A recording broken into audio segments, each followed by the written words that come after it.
You are listening to Let's Talk Trio on podcasts. Keep up with the latest episodes by downloading the Podbean app or stream episodes via our social media accounts. Search for Let's Talk Trio on Facebook, Instagram, and Twitter.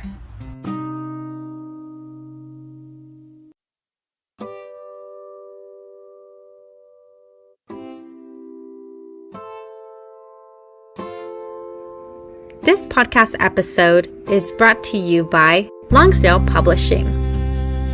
Is your program seeking ways to assess your students' college readiness?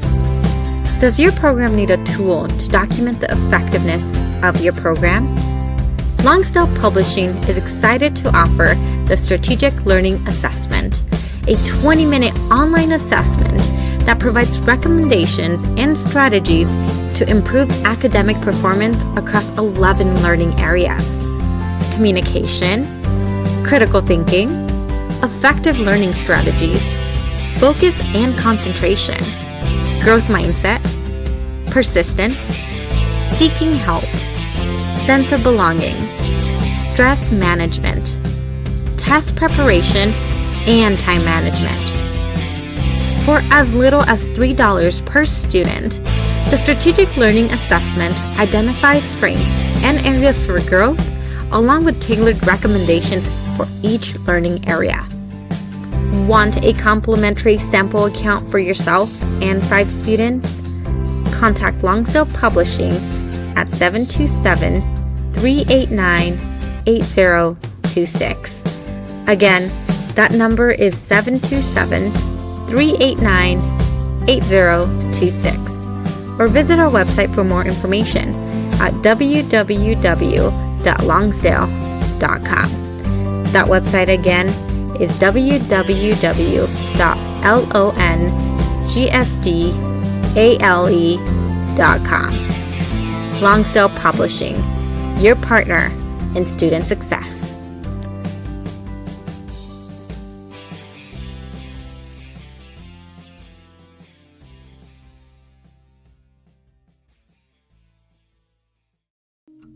This episode is sponsored by Student Access.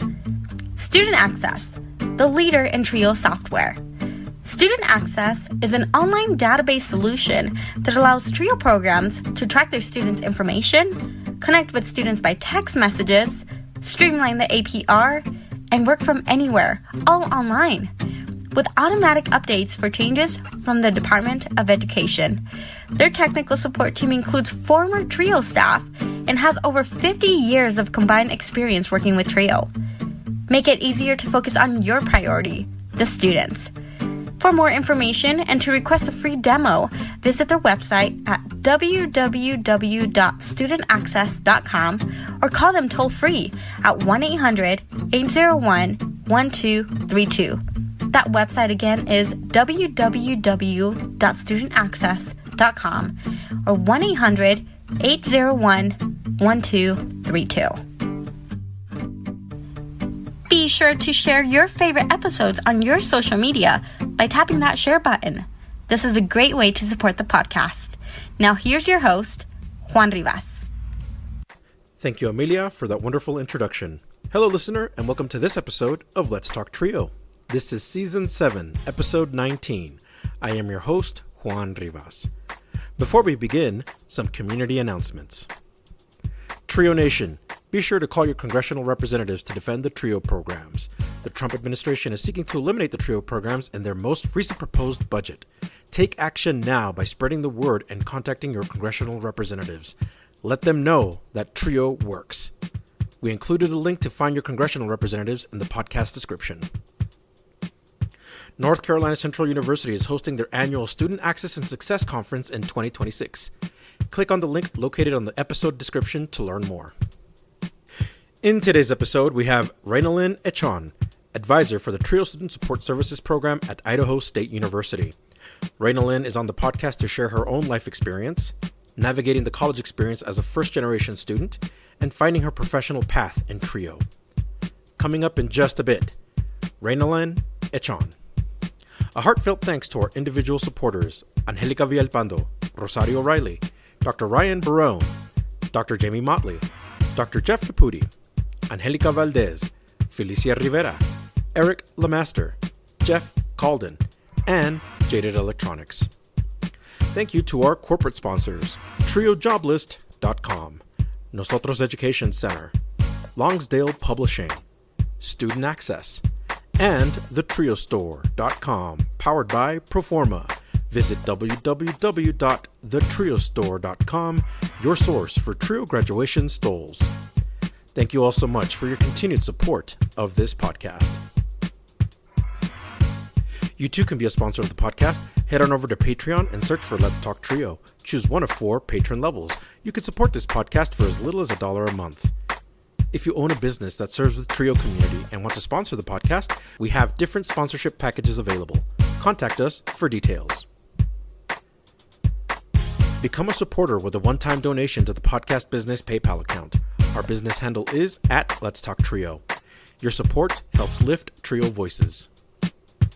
If you would like to nominate a participant, alumni, staff, or advocate to be on the podcast, send us an email at letstalktrio@gmail.com. That email again is letstalktrio@gmail.com. Again, a great episode featuring Reinalyn Echon, advisor for the Trio Student Support Services program at Idaho State University. Sit back, relax, and enjoy this episode.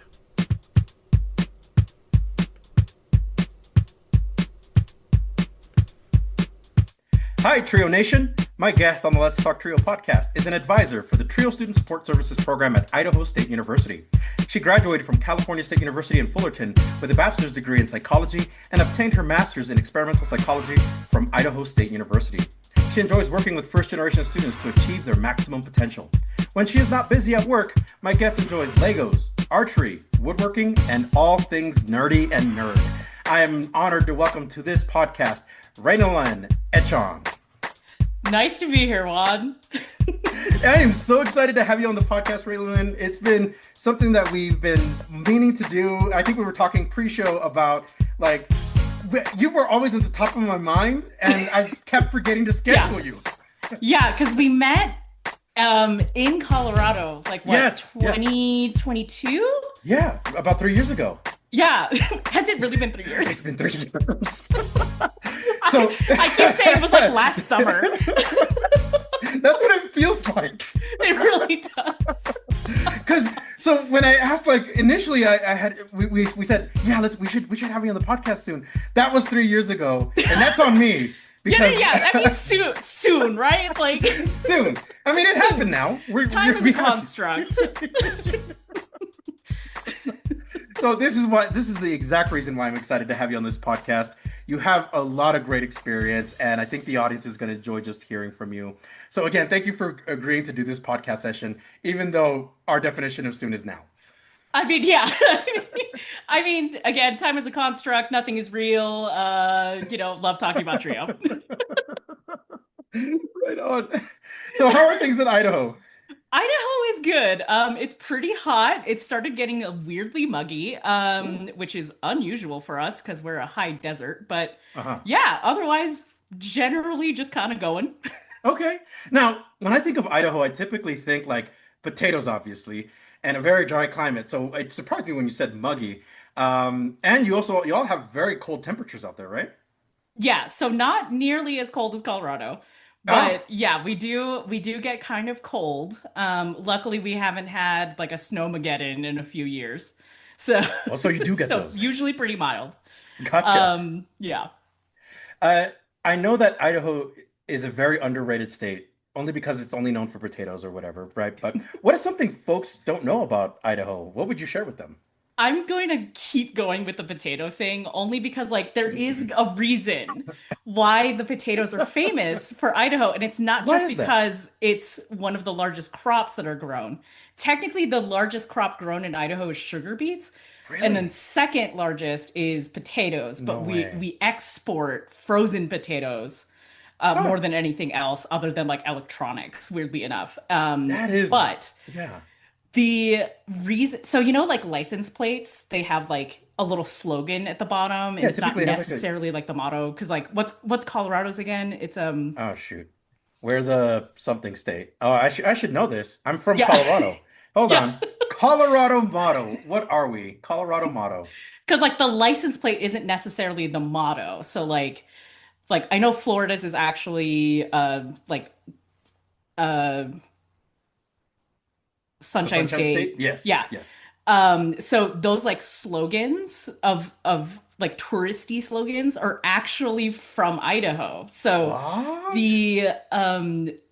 the state like transportation department head essentially was like there has to be a way to use these license plates for marketing purposes because this is like about the 50s and the 50s is when highways started connecting all of America, right? So that's you get Route 66 that actually goes from like California all the way across the country Right. and you start getting more of people like vacationing and that's where you get all of your like weird roadside attractions like the Right. largest ball of twine.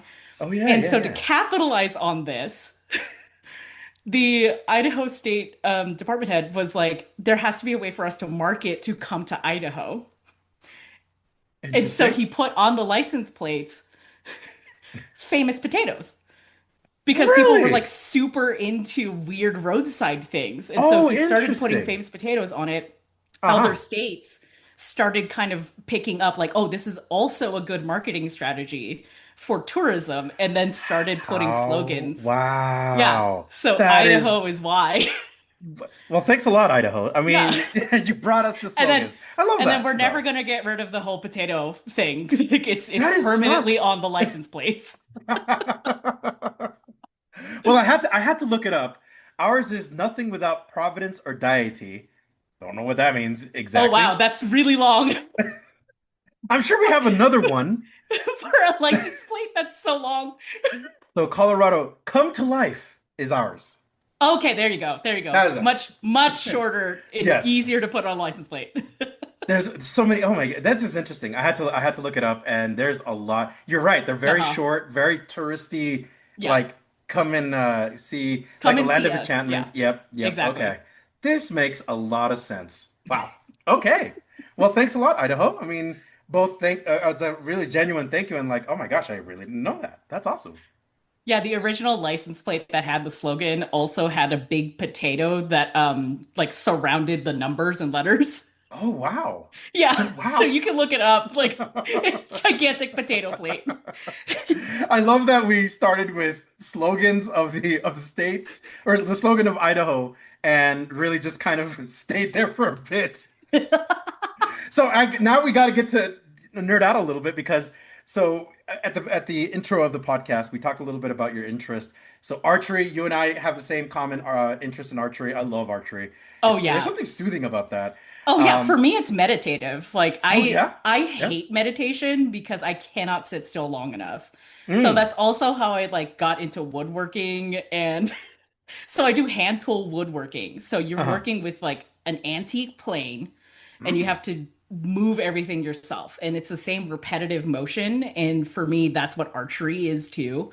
You look at a target, you concentrate on your body mechanics, your breathing especially, and then you let go, which is something I cannot do in my life at all is letting things go. Let go. I love that. Especially as in the theme of archery is like Yeah. being able to just be confident to let the arrow go. Yeah.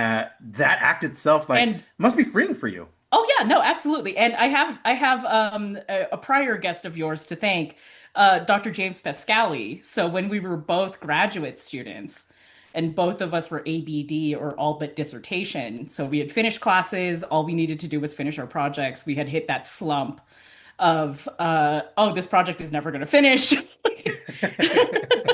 And he had convinced me to take up archery with him Ooh. and invited a few other grad students. And he was like, this will be a really stress relieving activity. And I didn't believe him, but I'd always had an interest in archery. And he was like, I have an extra bow. You can borrow it for the day.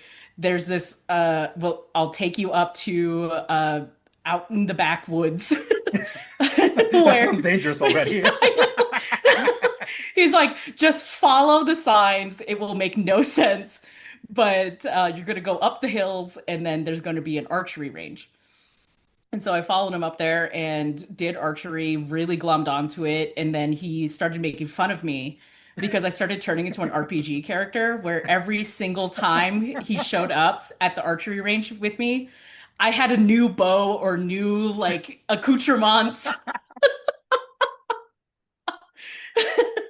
because So I you got really so took to into it. it. Yeah, I got sucked into it. That's how I am with any Wow. hobby. I go full in. That There's is no half awesome. measures with me. I love that. So you have a variety of interests with working, woodworking, archery. I really picked up on your like Marvel and comic books Yes. because that's where I'm at. Did you see the latest Fantastic Four movie, like the I latest MCU? have not yet, but I've heard really No great spoilers. things Okay, and it looks amazing. it is great. Um, I mean, it's so great to finally have something where the Marvel's first family actually gets to shine, and it isn't like I a weird totally agree. not that I did not enjoy the ones with Jessica Alba. The first one, the first Fantastic Four, uh, th- pretty solid. But to be It was fair, good, like it right? was Yeah, pretty like good. for the Like time, for the for the time. time, for the time. The storytelling isn't very complex, and then the second one with Silver Surfer, they did not do Silver Surfer Oh no, yeah, it any felt like the any quality dipped. favors. Like, oh, and Silver Surfer is awesome. Yes, fantastic character. I will say no spoilers, but you've seen the previews where Oh Silver yeah, Surfer does make an experience yes. an appearance for this latest one. Absolutely does justice to Oh, the perfect. Silver Surfer. So absolutely. Um, as far as comic book stuff, is there a particular hero or group of superheroes that you really admire or you really follow? I was really in love with Matt Fraction's and David Aja's run of Hawkeye, which is the inspiration for the Hawkeye Oh, TV show. So yeah. I collected all of those comics and in fact got Matt Fraction to sign one of my comic books. He and his wife, Kelly Sue DeConnick, happened to be um at a comic book store that was close-ish to my undergrad. Mhm. So I drove the 40 minutes. Oh uh, wow. yeah, because it was like by Knott's Berry Farm or something. Oh wow. And so I drove the 40 minutes to stand in line Uh-huh. and meet these two who Wow. wrote like two of my favorite characters. So Hawkeye is amazing because it's Matt Fraction's run is basically that day in the life of a superhero when he's not being a superhero. Hmm, hmm. And so he's such a loser, but he's doing his best. And that's those are the kinds of stories that I enjoy is that like anyone can be a hero. You just have to do what is right. Yeah. And stand up for what you believe in. No matter how hard it is, which is probably why I ended up in trio. I think that right, like the community in Trio is very much the believers of the underdog, believers Yeah, in defending the folks who really may not have a clear path forward, or don't know where to go next, and yeah. definitely need that someone to advocate for them. So absolutely, you're an absolute superhero, Reinalyn. Oh, thanks. You too, Juan. Oh, thank you. I appreciate that. Let's see. So you're from California, Yeah. which California vibes you give off. Very chill, very like you get along with people. But it is quite a leap to go from California to Idaho. Yep. Can you tell us a little bit about your upbringing and how that transition from California to Idaho happened? Yeah, so transitions to places you've never been before kind of run in the family. So my family's originally from the Philippines. My dad immigrated when he was 16, 17 with his parents, my grandparents, and they didn't know anything. So Mm, hmm. so they have stories of like feeling so lucky that when they, purchased things at the Kmart and they didn't know how like change worked Oh, because it's a yeah, whole new currency that they're unfamiliar with, right? absolutely. Like you could read the numbers, but that doesn't really mean anything for like, okay, is the big one the 25 cent or and of Right? course like our Okay. our currency is kind of weird, right? The penny's a certain size, but the dime is smaller, but the dime actually is more money than the penny.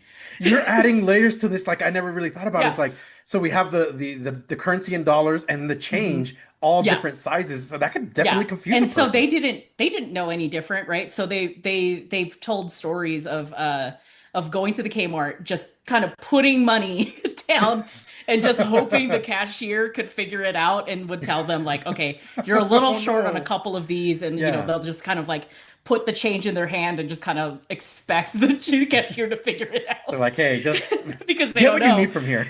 Yeah, just figure it out. Just figure it out. We don't know. Wow. And that that they that they wouldn't know if the cashier was just taking money from them. Mm. But for the most part, people were fairly honest, which is kind of wild when you consider that they were deep in downtown LA Wow. when they first immigrated. So it's interesting. And so that's kind of where some of my like bravery about just kind of moving to places unknown comes from, is that that's my family. And technically speaking, I didn't know this until much later, but technically speaking, English isn't my first language. It's Really? Tagalog, which Oh, is okay. generally speaking uh, technically known as the language of the Philippines, but there's Hmm. also like 185 different dialects. So Wow. technically it's Filipino, but Filipino is mostly Tagalog with some English stuff in it. Wow. So some So, some weird, interesting, like what is the official language of the Philippines? right. Oh my God. So you really learned one language first to obviously Yeah, to communicate with mom and dad, yeah. to your grandparents, Mhm. to your family, and then English kind of came second. Like, Yes. So the reason I found this out was I was doing some paper or something for high school, and then my parents were like, "Yeah, the English teachers or the teachers in kindergarten were super convinced that you were kind of stupid oh because you my didn't speak English, gosh. and they Yeah. told us that we needed to speak more English with you." And I was Yeah. like, "What?" Because Oh at my this God. point I was in honors English in Oh, high school, yeah. and I was Yeah. like, "What do you mean?" and, and they were like, yeah, we just kind of spoke a little bit more English to you and then had you watch TV. And it was like, oh, okay. So, anyways, this is my pitch for the importance of PBS because that's how I learned English. 100%. Oh my God. You and I have a similar experience in elementary school then because so technically, Spanish is my first language. It's Yeah. the region where my parents are from Mexico, and they came up here. They were in LA, and they put me very same experience that I had was like the teachers assumed I was stupid. They put Yeah. me in like ESL and all these other. I was like, oh my, like I Yeah. learning English, and Weirdly, then later. my school didn't have an ESL section because it was a What? Montessori No way. school. So you just were in one classroom together. Oh That's the my only reason I gosh. wasn't in an ESL class. I okay, so then our experiences diverged a little because Yeah. yeah, I was placed in an ESL class for from elementary all the way to middle school. I had to test out in middle school. Like that's when they finally tested like, "Oh, That's are you when they finally proficient?" figured that Yeah. out. Like, are you proficient in English? We're going to test you. And that's when I was able to demonstrate like, "Oh yeah, I know English. I don't need these classes Yeah. anymore." That's such a long time. It is. Oh, it was How did they never notice? because they and this is not a knock on the public education Mhm. school system. It's just the funding, right, of like Right. being able to assess our students that are either Spanish speakers or speak hmm different languages, and the assessment that goes with it, and the assumptions Yeah. that they make. Right, I was swept under the Yes. rug a lot, and because Yeah. we moved around a lot, so Oh, they were yeah. like, So that'll oh, this. complicate it too. Yes, 100%. So it was a lot of like, oh, this kid is ESL. Just put him in the ESL classes. Right. And then I remember my mom had to advocate. She's like, no, this guy knows English. You guys just haven't tested him yet. And so it took until middle school for them to figure it out to test me. So yeah, it was Yeah, very weird. mine was very funny because what happened was obviously there wasn't an ESL section, so they just were like, your kid's got to learn English. And like no one's Wow. like your kid Yeah. doesn't communicate in English. And then so it somehow got to the point where I just picked up English so fast that I ended up skipping like first grade. Oh wow. Yeah. Yeah. So I skipped a grade super early on because they were like, oh, the kid actually, once we figured out she knows English. is actually pretty smart. Which actually, oh, this is like a wonderful segue to the next question is like, how would your family describe you? Oh, my family describes me as exceedingly book smart, but not street smart. Because I'll be like trying. So as much as I do like woodworking and like building furniture and like all these other things that are kind of complex, Yeah. my family will always make fun of me for just like kind of not being able to do simple things. Oh. Like so like, they'll be like, oh yeah, just move this thing over, whatever, whatever. I'm like, what do you mean? Like that's not a clear enough instruction. And they're like, you just move it. It's just put it to anywhere that is a free space. And I'm like, but tell me exactly what you want. And they're like, how do you function in school with the, and I'm like, school has directions. Reinalyn, I was going to interject and tell you that is such a smart person response to say, tell me what to do. What is Tell it me that you want from me? exactly what the steps are. This is why I like Legos. They tell you exactly what you need to do. And a There's lot of the tasks, instructions. academically, right? A lot of the tasks come like with inherent instructions so you know what to do. Correct. And some of the other tasks are like, here's what you need to do next. So I absolutely Yeah. understand like having that list. The only times I got lost in school was when they're like, so anyways, just write a paper. And I'm like, about what? What exactly? Like, are there references? What am I doing? Wow. Okay. So you're functioning at I feel what I would call, I don't know if you've watched the Big Bang Theory. You're Yes. functioning at a Sheldon level. 100%. The other stuff that doesn't need to be thought about as much doesn't Oh, get yeah. a lot of thought. Yeah, no, 100%. So there's that story of Einstein and how like people asked him like how are you able to think about these really complex like things in physics? Mhm. And he goes, well, I just don't spend all of the time like making decisions about small stuff. Like he wore the same suit every day. He just Yeah. had the Oh, same wow. suit Didn't have to think about every like day. style. He just bought the same thing like 10 times. And I'm like, that is so relatable because I for a significant amount of time in my elementary school, I moved from Montessori school to a private Christian school because the Catholic school was too expensive for us. So all Oof, the yeah. Catholics sent their kids Oh to my this God. one if we couldn't afford it. Uh-huh. And my family's Catholic. So that it's because it's a private school, there was a uniform. And I was the happiest because you just wore the same thing Yeah. every day. There's just like 3 different colors. And then I went to public school for high school. Yep. And I was like, oh no, I don't know how the kids dress these days. What are the rules? I like how your comfort area is what are the rules? What is the least? What is I I very much am like rules that feel arbitrary to me, I very much chafe against and will just push all the way to the edge. But rules that I'm just like, okay, that makes sense. Then I'm just like, neat, a boundary upon which to work with. Absolutely. And then I will push that boundary as far as possible. We'll be right back after a word from our sponsor. Are you seeking guidance to enhance your TRIO project's effectiveness and success? Look no further. Nosotros Education Center, NEC, is here to empower your TRIO project with expert consulting services. NEC's mission is to promote the effectiveness and impact of TRIO programs. Since 2003, NEC has specialized in providing professional development and in-service staff trainings, allowable cost services, for TRIO projects across the country.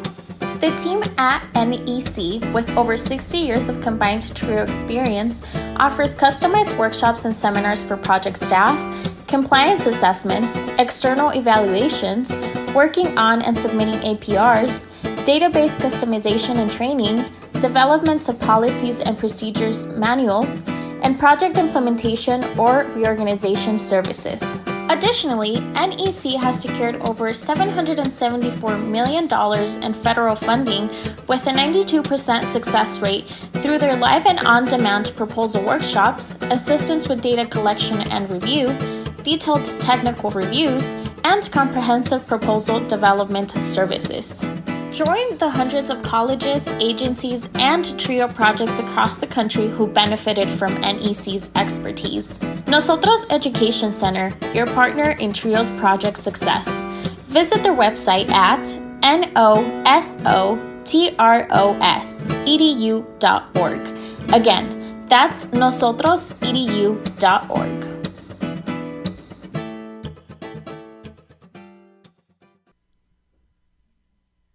And now, back to the podcast.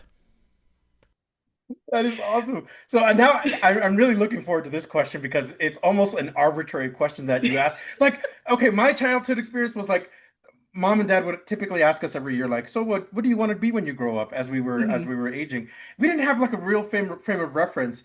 So my brothers would answer like, oh, I want to be a firefighter, I want to be a police officer. I remember clearly like, oh, I really can be anything. I want to be a radio DJ, Dad. I really like. I would tell my dad like I want to be a radio DJ. So I'm curious. Do you remember what you wanted to be growing up? Like without a frame of reference, Yeah. So I mean, I had the same thing. Like, what is the frame of reference? Because like, what are the possibilities? And these are the things that I also talk with my students about. Is that you don't actually have a real frame of reference of what the possibilities are for careers because you only know the major ones. Yeah. And so my parents, or specifically my dad, would be like, so here's your career options, like lawyer, doctor, dentist. Oh, wow. Like from the jump was like, this is where you're going to go. Yeah. It was just like, so anyways, you should probably aim for these. It's like, okay. And I was like, neat. And then once I kind of like figured out that there were more career options in those three, I was like, the thing that I want to do the most is be an author because I loved reading, right? So like I spent a lot of days in the library. And so I read a lot of stories and I was like, wow, this must be so fun, right? To be able to take the things from your brain, put it on paper, have other people enjoy them. And up until we actually did like creative writing things in school, and I legitimately was just like recapping things that I had read. So it was like terrible fan fiction, like self-insert. Like it was just really bad. And then figured out I was good at writing, but not creative writing. Oh, gotcha. Now I gotta ask because creative writing also has some arbitrary rules to it. Oh yeah. So for you, that's probably why I hated it. Was it? What are the boundaries? Yeah.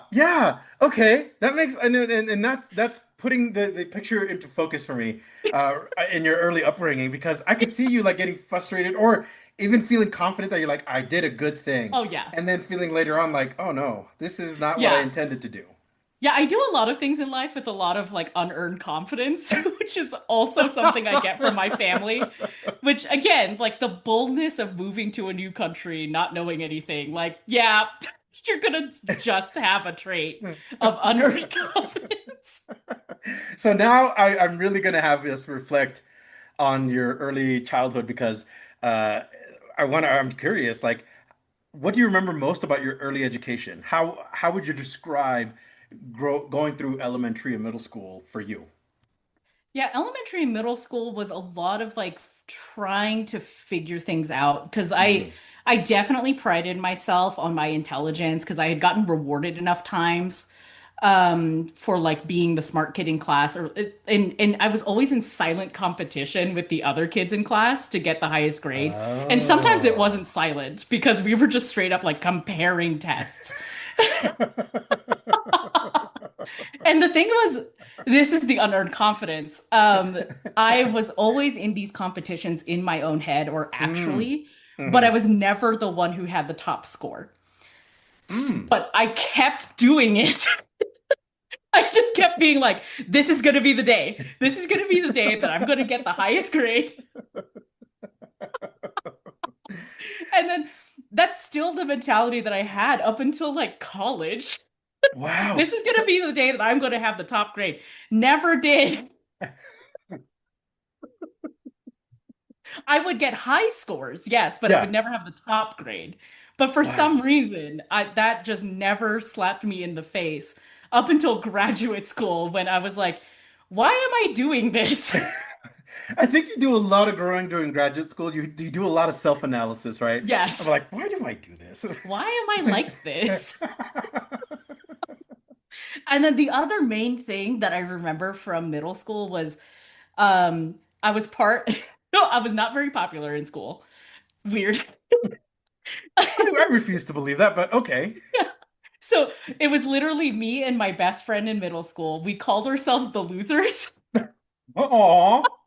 Aw. So like the like loving underdog stories has Oh, been oh, for like a sure. thing since childhood. Yeah. Because like we highly identified with like the outsiders and stuff like that. Oh, yeah, yeah, yeah. And and like the X-Men. And we sat in a corner by ourselves and just kind of watched things, kind of just like made up stories and just like interacted. And my middle school best friend was very secure in her identity, and I was Mm. not. Hmm. I kept trying to like make it in some way, right? Sure. To actually like be popular. And but my best friend Allie did not give a about anyone else's opinion. Sorry about the cursing. You can bleep that out. Now we're gonna have to do But first ever R rating on this, Reinalyn.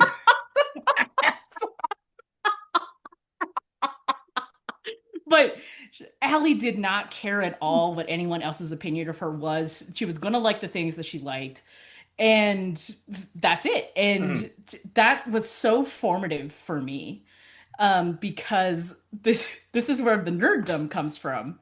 Is she's the one who introduced me to Lord of the Rings Ooh. and was like, "Hey, this Lord of the Rings movie is coming out. Do you want to watch it?" And I was like, "I've never heard of this." And so I watched the movie with her, and it was a transformative experience.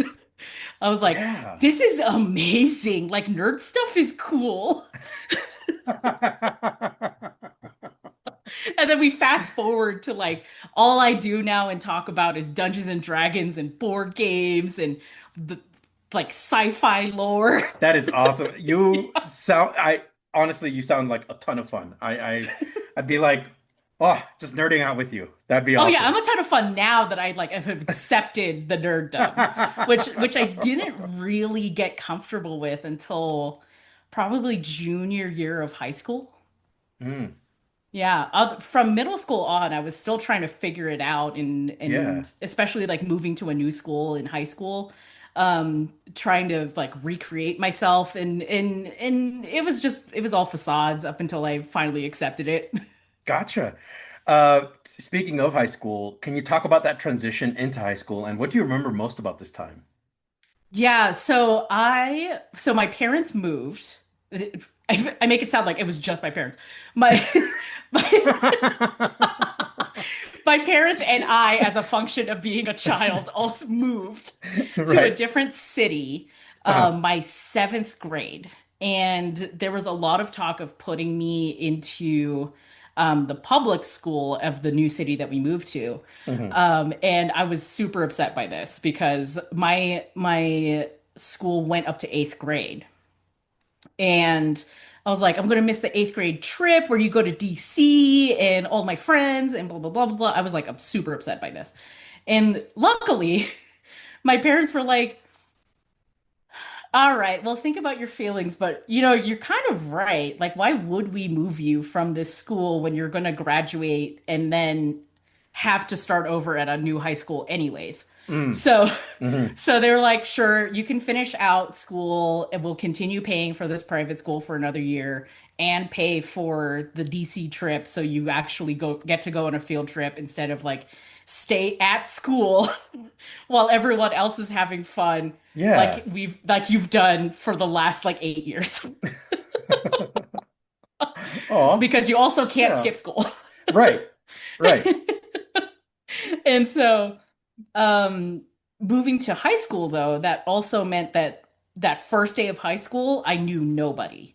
Mm. And like the night before I was practicing how to introduce myself to people. Oh, like Like, you were like honestly, genuinely oh, I practicing. was Like, I'm genuinely going to, like, I wow. gotta figure out how to make friends. What is the formula for making friends? Like, there's like, it was such a shock to me. Like, there's no uniform. I have no friends. Like, what do I Oh, do? every comfort area that you could run Yeah, to is gone. it's It's just, it's gone. gone. It's gone. Wow. Everything is brand new and I have to start over. So the thing I remember the most is the first day. And mind you, like nowadays, I'm like super personable, really talkative, and just unashamed to be myself, Mhm, which is mhm. not me most of my young life. So I was always described as shy Mm. by teachers, by family members. Like I just didn't talk to people. I was super shy. And that's why I like glommed onto books. Like books didn't expect anything of me. Right. It was you do the action and Correct. you get Like, okay. yeah, Yeah. exactly. And then like I watched movies and TV shows and then that's how I kind of like pieced together how like human interaction works because I was also an only child. So there really wasn't anyone else I was interacting with other than adults. So Wow. Okay. so Yeah. I spoke very like adult like, Hmm. which is also feeding into teachers' perceptions of me as like, oh, you're a smart kid. Hmm.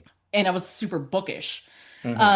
So I read books that were above my reading level, which taught me more stuff and made connections that way. And but that first day, the thing I remember most about that first day was finding a corner to eat lunch by myself and just eating a muffin Oh. sadly by myself while I was Oh. crying about being lonely. Oh. And then because I hated that experience, I practiced. Okay, how are you going to introduce yourself? Like, who do you find? Like, the movies have told me if I find this kind of group of people, maybe I can get into the cool kids club because nobody knows me. Gotcha. Okay. So you It were did like not work out that way. But eventually, like I just kind of kept introducing myself to people who seemed kind of friendly.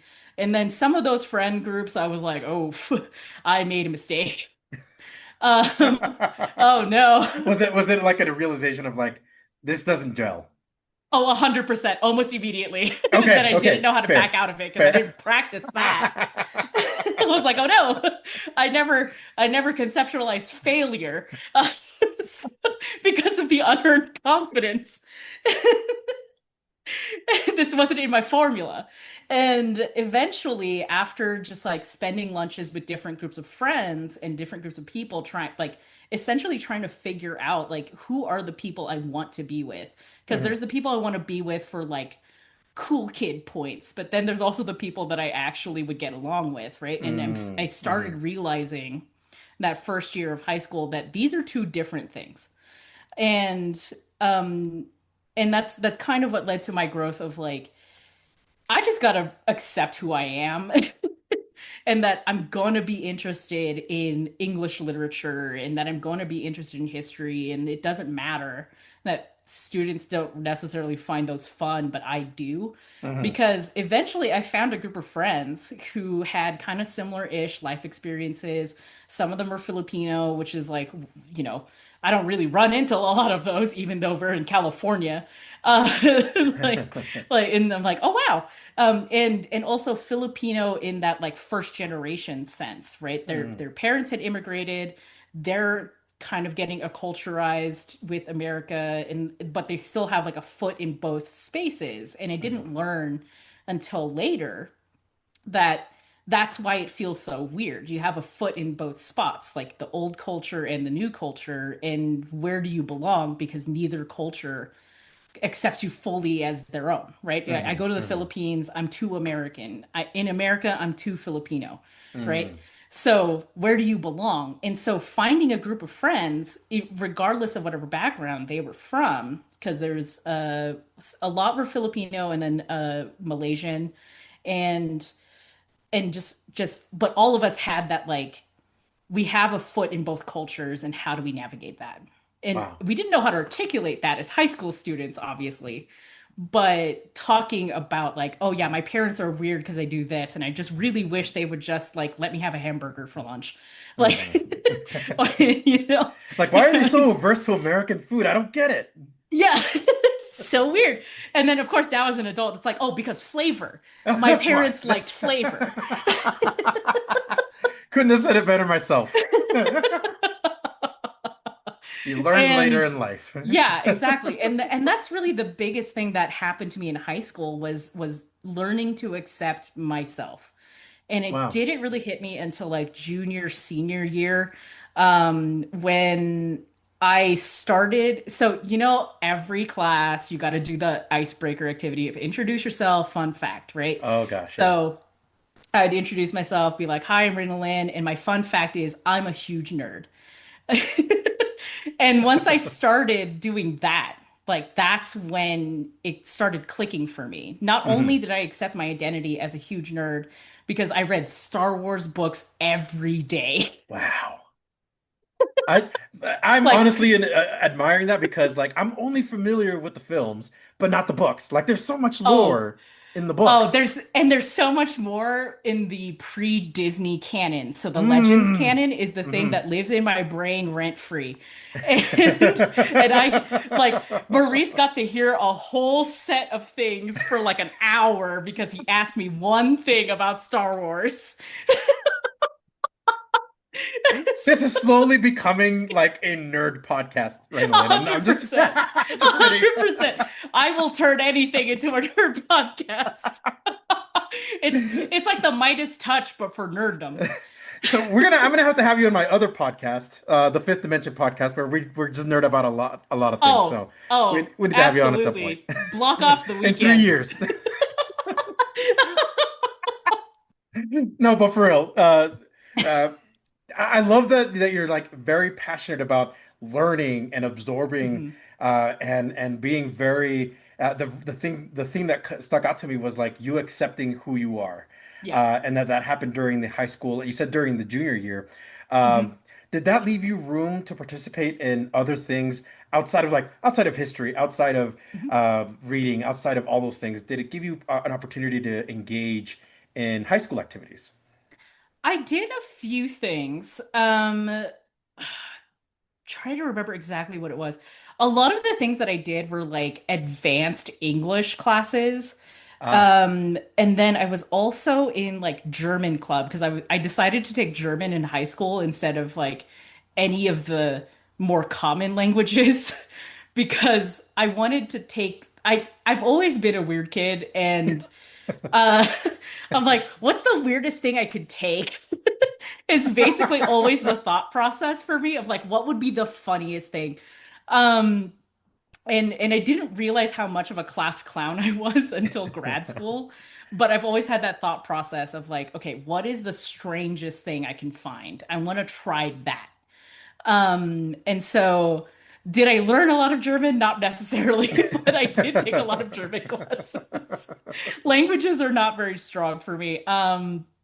English got rooted in, and that's about it. It kind of like took up the entire space and said, "No more. We've Yeah, got I we've got mean, the first initial language, English. That's yeah, it. That's all we got room yeah. for." I mean, English has so many rules and then exceptions to the rule. Like Oh there's my there's gosh, no yeah. space for anything else. Oh my God. I think Other languages make more sense. 100%. Like I feel like learning English and the process of just understanding it, like, and I don't know Yeah. if this is the same for you. When people talk in metaphors, I take it literal. Like when someone Yeah. says it's raining cats and dogs, I'm like, there are no dogs and cats Yes. falling from the sky. I was exceedingly literal as a child. And it took me so long to figure out like sarcasm Oh and my gosh. metaphors. And then Same. once I figured it out and what the cues are, I was like, oh, okay, now I get We're it. supposed to laugh at that. We're supposed to laugh at this. Oh, you're being sarcastic. Okay, I see, I see, I see. But to answer your question, the main thing that I did in high school as an extracurricular activity was be part of the Filipino club. Oh, that's And awesome. Yeah. so I ended up on the executive board for my last 2 years of high school with the same friends that I had eventually made, who are still my high school besties to this day. We were just chatting before starting this. Oh, So cool. Yeah. yeah, so once you make friends that actually share your same values, even if they don't necessarily do the exact same things, right? Like some Right. of them are Star Wars nerds, but not all of them. But Right. we just Right. accept who all of us are. And it's I've had very long friendships with them, and it's amazing. Hmm. But so we were all in Filipino club together, Hmm. and that's that's the story of how all of us danced with fire at a school Oh, assembly. whoa. Yes. So normally the Filipino club will do a dance called tinikling, which is like you take bamboo sticks and then you dance in between them and out of them, kind of Oh. like jump rope but with sticks, so Uh-huh. it'll hurt more. Oh my So the gosh. sticks get slammed together, Oh, and you're bouncing around your feet. But we had done that for like basically every year since the club started, like 15 years ago. And yeah. so our executive board decided we wanted to switch it up. The boys did not want to do the coconut dance, which is a traditional dance where you're the men are shirtless and they're just kind of like doing stomp but with coconuts on their body. So the boys were too shy to do that, but Got the it. girls were like, I guess we'll do the fire dance then. And Uh-huh. so we're dancing around with candles and just just twisting them around our bodies as as we do a traditional dance. And only one person got burned. Only one, thankfully, only one person was burned. Yeah. Yeah, like What one of happened? her wick. We didn't cut the wicks. We didn't Oh, know that you should cut wicks on candles. oh, So that the wow. flame isn't too big. So her Yeah. flame was a good 3 inches tall. Oh, And so as gotcha. she's passing it under her arm, it's actively like scorching her. Oh, no. Yeah. And then there's like wax dripping everywhere. Wow. My gosh. Yeah, we Well, went right back to the tinikling that's afterwards because it's less of a liability. but that speaks to your ability to be adventurous and say, we're Oh gonna try yeah, something new. 100%. I That's will awesome. do anything once. Reinalyn, I gotta ask, what is your favorite memory from high school? I imagine it's not the dance itself, that it might have Actually, been something weirdly, else. no. My I actually just texted this teacher about this Mm. because I think about it all the time, especially advising students. Hmm. So, as I mentioned, I was in like honors English, and the my junior year of English, like kind of the end of it, the teachers all asked like, "Hey, do you want to stay in honors or do you want to move up to AP?" Hmm. Because we only had senior AP English. And so my teacher asked me that in like a one-to-one meeting, and I go, I just want to stay in honors. And she goes, why? She's like taken aback. She goes, why? Like, why? Why would you do that? And I was like, I don't think I can handle it. And she's like, what? and and then I was like, yeah, I just don't think I'm smart enough. And so she looks me dead in the eye. She like leans forward, looks me dead in the eyes, goes, bullshit. You're an AP. Whoa! Just a straight up like, no, you're an AP. Yeah, she That's straight up cursed at me and told me I was in AP English and I had no choice for it. And to be honest, like I thanked Miss Donnie for that like yeah. 12, 15 years later because like if it wasn't for the AP English, not only did it give me credits in college that I didn't know it would do, I had no Yeah. idea that you got college credit. No one explained that to me. I was like, why am I taking an extra test? It Yeah. doesn't make sense. But also like the AP class kind of taught me a lot of skills that became useful in grad school. Mm. Probably not the ones that they meant to teach us. The things like giving us a lot of reading to do that like you just couldn't do all of it in the 1 or 2 days. but learning the skill of how to read critically, right? Hmm. Of how to read for the things that are important and then just ignore the things that are filler, as well as how to write. So the AP English exam, or the AP Lit exam specifically, you have to write an essay, a critical thinking essay about the piece of literature that you just read in 25 minutes. And you do that Oh, multiple times. yeah. So getting used to writing an essay in 25 minutes, not overthinking my thought process about I've read something very quickly and now I have to respond to it critically, Hmm. which is exactly graduate school. So, so reading something that's pretty dense and then being able to critically talk about it Hmm. became not just something I did in grad school, but something I do professionally, right? Like Hmm. Hmm. there's going to be a lot of things that we're doing and interacting with, and we have to learn it quickly, and then not only learn it, but be able to critically think about it of, okay, there's this new policy at work. What are the things that we can do? What are the things we can't do? Are these things going to contradict our grant regulations and legislation? Are these things possible? Can we push back on this thing? Does that give us more freedom to do something that we need to be doing, or does it actively hurt us? And then that's where we need to start making different relationships. So Wow. it's an exceedingly useful skill. Highly recommend Absolutely. doing lit classes, because you're not just learning about literature. You're learning a thinking skill and a Absolutely. writing skill. Absolutely. When did you start thinking about college? I never thought about college. Well, okay, okay, whoa, Only, pause, pause, yeah, I pause. know, I You're, know. Only, go ahead. only in the sense that it was a given in my family. Like, Okay, so fair I enough. never thought about college as a thing that you wouldn't do.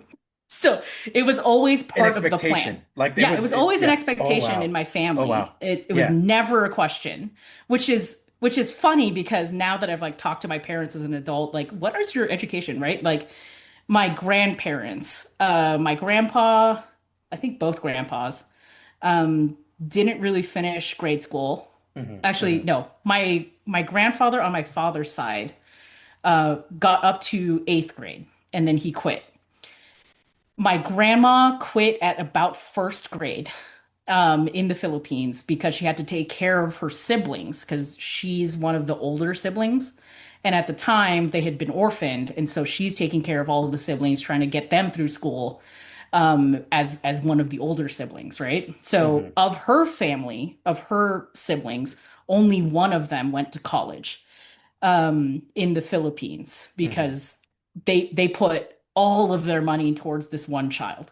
Hmm. Um, my other set of grandparents on my mom's side both basically maybe got to high school, maybe not. And then my parents, my dad, um, in the Philippines had finished high school, but when he moved here, the education systems are different, and so they made him restart high school. Oh, His senior year of high school, he's like, I know some of this already, but some of this doesn't make sense because it's yeah. American stuff. So, and then because of that, and like not having any money, he only finished an associate's degree because that was the only thing he could afford. And then my mother also finished an associate's degree Mm. in the Philippines. Hmm. So everyone in my family had the furthest they had gotten was an associate's. And even then they were like, I don't understand how studying works. Like Oh, yeah. they Well, always yeah. talk about how confused they are that I'm so bookish because no one in the family is like that. Yeah. And because they're just like, my mom tells stories of her trying to study for exams, and it's just one in one ear out the other, and she can't remember any of it. Mm, And mm. for me, like lore is just a fun little mental trap for me. And I'm like, give it to me. Fun facts. So And I gotta yeah, point out this like difference between you and your family yeah, that they're not overthinkers. They're action. mhm, They're doers. They're like yeah, just do it and be yes, successful at it and be good at it. yeah, Where you're a think about it, analyze it, critically think about this because we need to really analyze what this means. yeah, Wow. yeah. That's awesome. Yeah, so there's some interesting dynamics in my family between them and me because of that. But for very clear reasons, my family never thought about ever letting me not go to college. So my dad, so I'm an only child, and typically in Filipino families, there's multiple kids. My mom wanted multiple children, but my dad was kind of thinking ahead, and he's like, "Man, kids are expensive." And he's like, college is really expensive. How are we going to afford this? And so part of it is like Yes. not knowing how to fit another child in the dynamic because we were in a small house with five people, one bathroom, like two bedrooms, right? Like he's like, how does this work? And he's like running numbers. and, and then just thinking ahead too, he's like, how do we pay for these kids? Yeah. Because like talking to them as an adult now, they're like, what we want for you is for you to do better than us. Right? We got to America, and that's as far as we got. We want you to be able to move forward, right? Like every generation should build on the other. And because he's like, look at the rest of our family, like all of them, almost all of them live in the Philippines. They live in the same towns. They do the same thing. I want, he's like, I want more than that. And I want you to have more than that. And so ever since I was young, I remember this. My dad had this whole like call and response style mantra that he'd do with me. And it would just kind of happen at random. Dad was thinking about it, which was all the time. Yeah. But my dad would have this response. He'd be like, all right, Reinalyn, what do you need to have a good life? And I would respond, money. And then he goes, how do you get money? Get a good job. How do you get a good job? Go to college. How do you get to college? You get good grades. And he's like, and that's why it's important that you get A's. Wow. Like, okay. So, like this little mantra that he had Yeah. or built up with you. Yeah.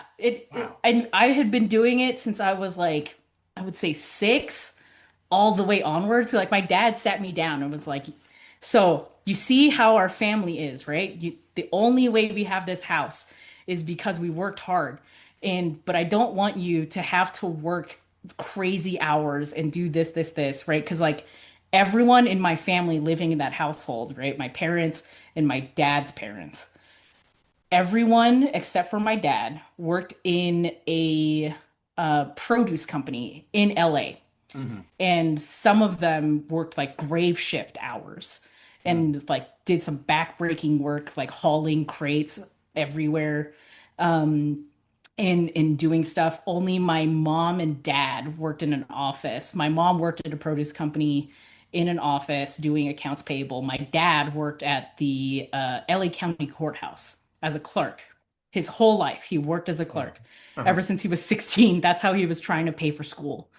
And like, and he's like, I get flack every day. And he's like, I want more for you than that. So this is how you do it.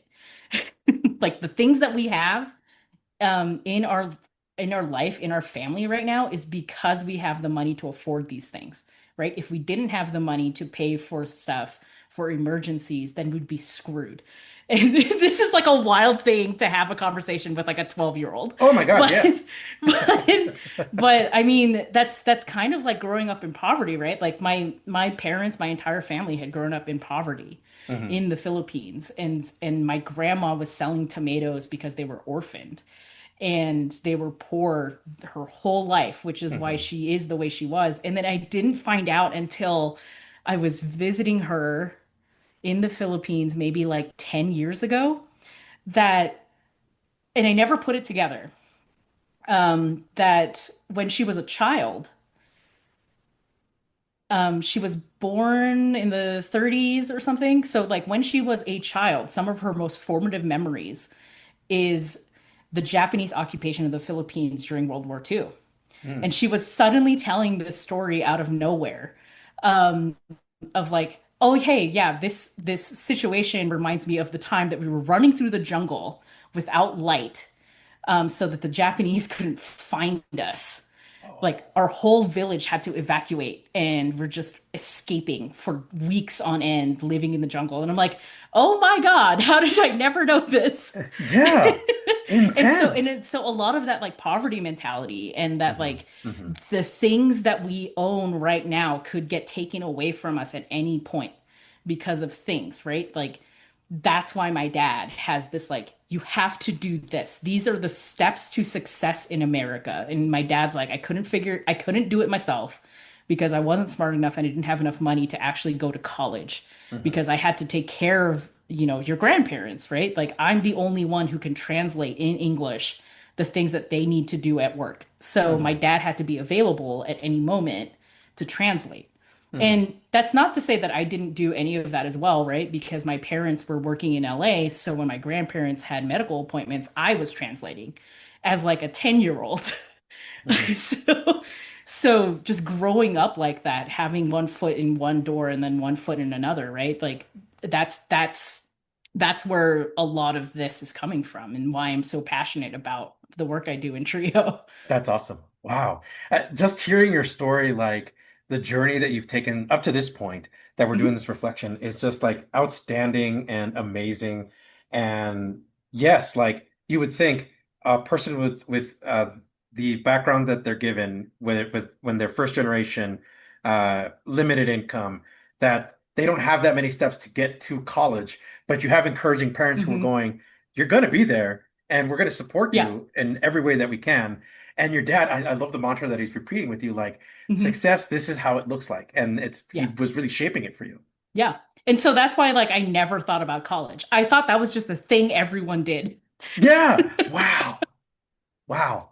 So I got to ask, what colleges immediately came to mind for you as you were, because if college was, Mhm. as you said, something that's automatic and you're going to do it anyway, Yeah. did a lot of thought about what college to attend come to mind? I didn't necessarily give a lot of thought to it, but I had a lot of hopes and dreams about like doing Ivy Leagues or like Stanford, Ooh, UCLA, yeah. USC, like big name schools, right? Because again, I had that unearned confidence of like, I'm the smartest kid in school, even though like objectively wasn't, I was a smart kid. I wasn't the smartest. Uh, but like kind of, but kind of deep down, like I knew my family situation. I didn't necessarily know the full extent of it, but the more I was more in high school and talking about college as my friends are talking about what colleges they're hoping to go to, and I'm like, "Oh, hey, do you think I could go to UCLA with so and so?" And my dad being like, "Oh, how Was much he, is tuition?" He's like, "Are you sure you don't want to do a Cal State?" Like, right? yeah, Like starting to kind of realize, like, not that I ever saw what our, family checkbook looked like, but knowing that there's a difference. So the high school I went to was kind of an affluent high school. It had really high test scores, ooh, yeah. but that also came with some affluence. And so, like, some of the students are like rolling up into the student parking lot in Mercedes Benz, and I'm Whoa. rolling up in a hand-me-down like Honda. So, like the thing is on its last legs.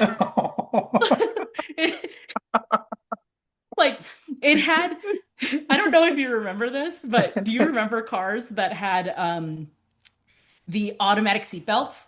Yeah, I do. Yeah, Like they go my car had an ding. automatic seatbelt and it would choke everyone because they didn't know. Like what is your car doing to me? Yeah, they were like, what is happening? Why is the seatbelt attacking me? And so, right? So I'm rolling up in these old cars and they like so I kind of knew that I wasn't going to Right. be able to go to an Ivy League unless I had scholarships. And as much as I tried to get scholarships by being a genius, I was not a genius. So, so I always knew I was going to go to a college nearby and kind of like, as my dad and I discussed it, my two choices were Cal State Fullerton or California State University Fullerton Hmm. or Cal State LA. And Cal State Fullerton is technically closer to where we live. It's still like an hour long drive, but it's still better than driving and getting stuck in traffic on the way to LA to get to For Cal State sure. LA. For sure. And there were a few plots that we had kind of tried to figure out if I got into Cal State LA, but not Cal State Fullerton. Of like, okay, well, my parents go to work in LA. Maybe they'll just drop me off on their way to work. I would just have to wake up at like 4 or 5 a.m. to Oh, join geez. them for for beating the rush hour traffic. And then I just stay on campus all day long Oh my until they're gosh. done with work. And so my classes couldn't go past like 5 p.m. And we were just like, I don't know how that works because none of us have been in college.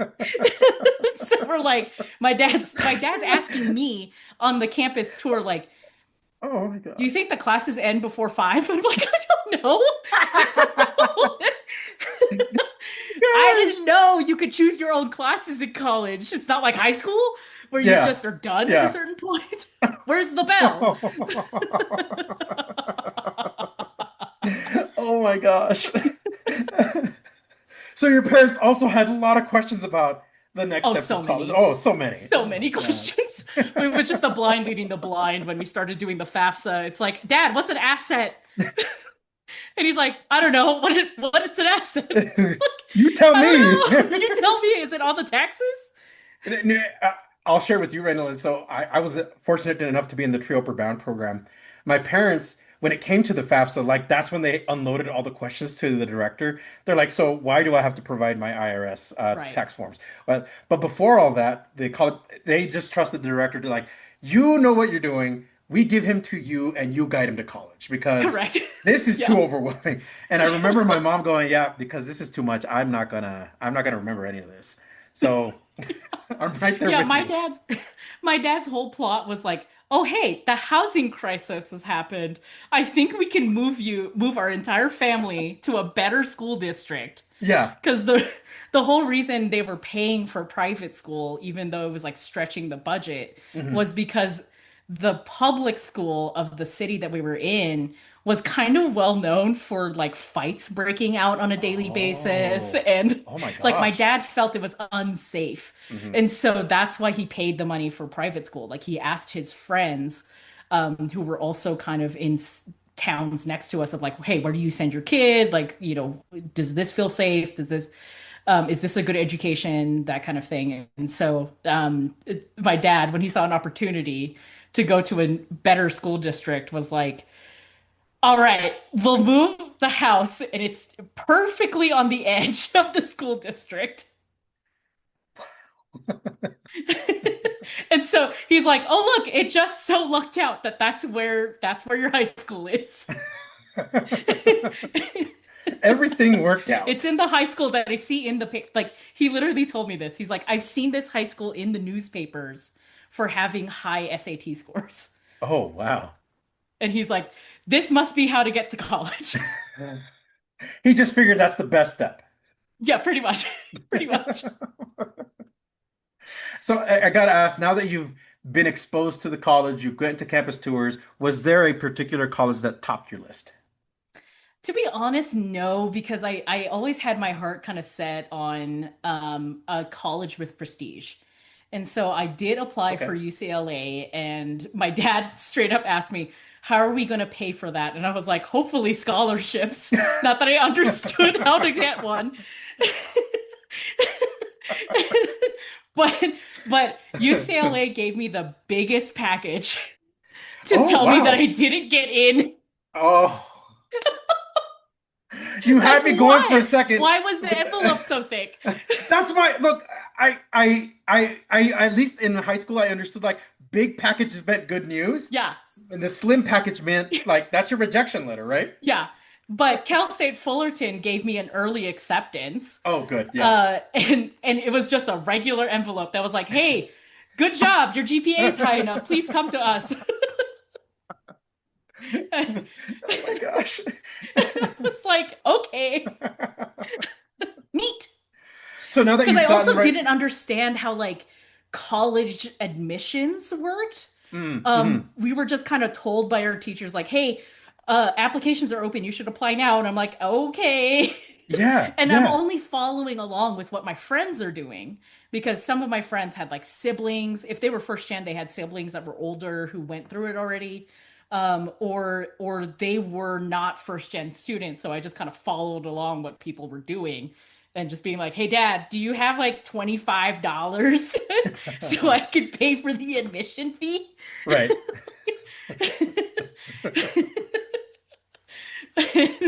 Like, I don't know what's going on. Like, my dad's like, what's it for? And I'm like, I don't know. They said you have to pay. It's like there's a fee here. It says I fee. guess. My dad's like, for what? You're not in yet. I'm like, I have literally no clue. Like it's for something. There's something to do with this. It's just how America is. I don't know, man. That could literally be the explanation for everything. This is just America. This is how it works. It's so true. I'm curious, what guidance or assistance did you receive to prepare for college as you now that you've gotten your early acceptance and all that, like was there did you have an idea of like what to do next? I'm sure like the schools provided like here's what you need to do next, but did Mhm. you receive guidance on like to get the ball rolling? In terms of like actual guidance, no, because so this again, the school was very like our students always get accepted into colleges. We have high SAT scores, and so they just kind of treated you like you would just know what would happen next. Hmm. And and so a lot of the advice that I was getting was kind of the typical advice of like the college professors aren't going to accept your late work and this and that, right? Which like Oh yeah, actually yeah, the yeah. college professors are a lot more chill. Oh yeah, I'm learning I about found that out later. later. Yeah, I found out later as long as you were willing to talk to them and say like ahead of time like, "Hey, I'm not going to be able to figure this out by this time because something is happening in my life that it's taking precedence. Do you mind giving me like a day or two Hmm. extension, right?" Yeah. But the best advice that I did get that I did end up using in college was for my German teacher, Frau Ravel, lovely human. Ooh. She was always giving us life advice all the time. And this is the one that she told us all the time. And I told her later that I used it. And she was super proud of me. Was she always told us to pursue the thing that we actually have a passion for instead of just pursuing a career that would make us money because she Hmm. knew the area, right? And her students are always going to careers because their parents are telling them this is what they will pay for. They want like parents are constantly paying for the students to be nurses, doctors, lawyers because it's going to make the family money. It gives the family prestige because it was also a fairly Asian neighborhood. And she knew that and always told us stories of like, hey, I had a student who said, you were right, Faravel. I should have just done what I wanted to do and fought my parents on it Mm. because I'm miserable. And her whole thing was like, you are going to be working for a significant period of your life. You might as well be doing something that you actually enjoy, even if it doesn't pay you as much, because you're never going to get that time back. Hmm. Like, you don't want to be miserable your whole life. Miserable people just make more miserable people. Mm. Wow. Can you talk about the moment you graduated from high school? What did this moment mean to you, and what did it mean to your family? My family was probably a lot happier about me graduating high school than I was. Oh, wait. Typically, it's the person who's graduating that's like the I know. most excited, but you're Yeah. saying it was the opposite. It was like I you were. did. Yeah, they were taking photos, and I just, the whole time I kept being like, what is the deal? Everyone goes to college. Right? Because again, I went to a fairly affluent high school where the expectation was to always go to college. So to Yeah. me, it was never a question of is college possible? The question was which college and how long is it going to take for me to graduate? Yeah. Oh, So wow. for me, it was just like this is just the next step. And also like because I was going to the nearest college, I was going to see most of these people anyways. So it was just like, Like, oh I'll man, see you there. I don't get to go to, Irvine or Riverside or UCLA like this person or like this person went to Yale. And so like for me, I had a bit of an ego hit, right? Of Mm. getting the realization of I'm not the smartest kid in class. I didn't have the grades to get to an Ivy League or UCLA or something with prestige, and so that was bothering. That was bothering me, Hmm. honestly, that I didn't have that prestige behind me, that I had the confidence that I could get. And so but also the fact that, my family had always expected college to be the next step. So for me, it was like, yay, I'm happy I finally graduated. And then I finally get to go to college, like a thing that sounds fun, right? Like you see all of the college movies. Again, I'm Right. Right. highly raised by TV. So So there's a perception of college that you have, yeah, like, I'm ready to exactly. And be I'm like, that stage. college is where you go to have fun. Yes. Little did I know it doesn't work that way when you still live with your parents. Completely different experience. Completely different experience. But what I wanted the most was the freedom, right, of college, Absolutely. what that represents to me. But otherwise, like high school graduation was just like, oh, a thing. Yeah, yeah. Yeah, I imagine it to be like it was just another check mark on your list pretty of much. this is the other thing I have to do. Oh, I'm graduated. Great, moving on to the next thing. Yep. And the college experience was where everything kind of happened. So you attended California State University in Fullerton. I was gonna about to ask you why, but now you kind of answered the why. So Yeah. because I'm gonna switch up the question and ask, were you happy with your choice? At the time, no, because it was like, oh, this is where all the townies go. Like, Mm-hmm. it felt like I wasn't achieving as highly as my ego wanted me to achieve. Mm-hmm. And I couldn't figure out like what was the problem. Like there's my perception of myself, but somehow something isn't adding up. Right. Okay. And it didn't feel like a failure, but it felt like I wasn't achieving maximum potential, right? Oh, I And that see. like the general joke is that like you'll just go to the college that's nearby, blah blah blah blah blah. And I'm like, all right, fine. And plus I was also living with my parents, so it really felt like nothing really changed except for I get to go to classes that I actually do want to go to, Right. instead of being forced to Before be in school from like 7 a.m. to this is your 3 p.m. block schedule and you have to do Yeah, it. exactly. And I got to have more choice in things, and so that was kind of nice. But the more I did college and actually opened myself up to experiences, the more I was like, this isn't terrible. Mm. You're like, this Like isn't bad. this isn't a terrible school, actually. And then interestingly enough, my freshman year, I did not know this at the time, despite the fact that there were flyers. There were So there flyers. was Okay. we always had like free concerts like once or twice a week. Or sorry, once or twice a month on like Tuesdays or something. Free Uh-huh. concerts in the quad. And I saw these flyers, bright pink.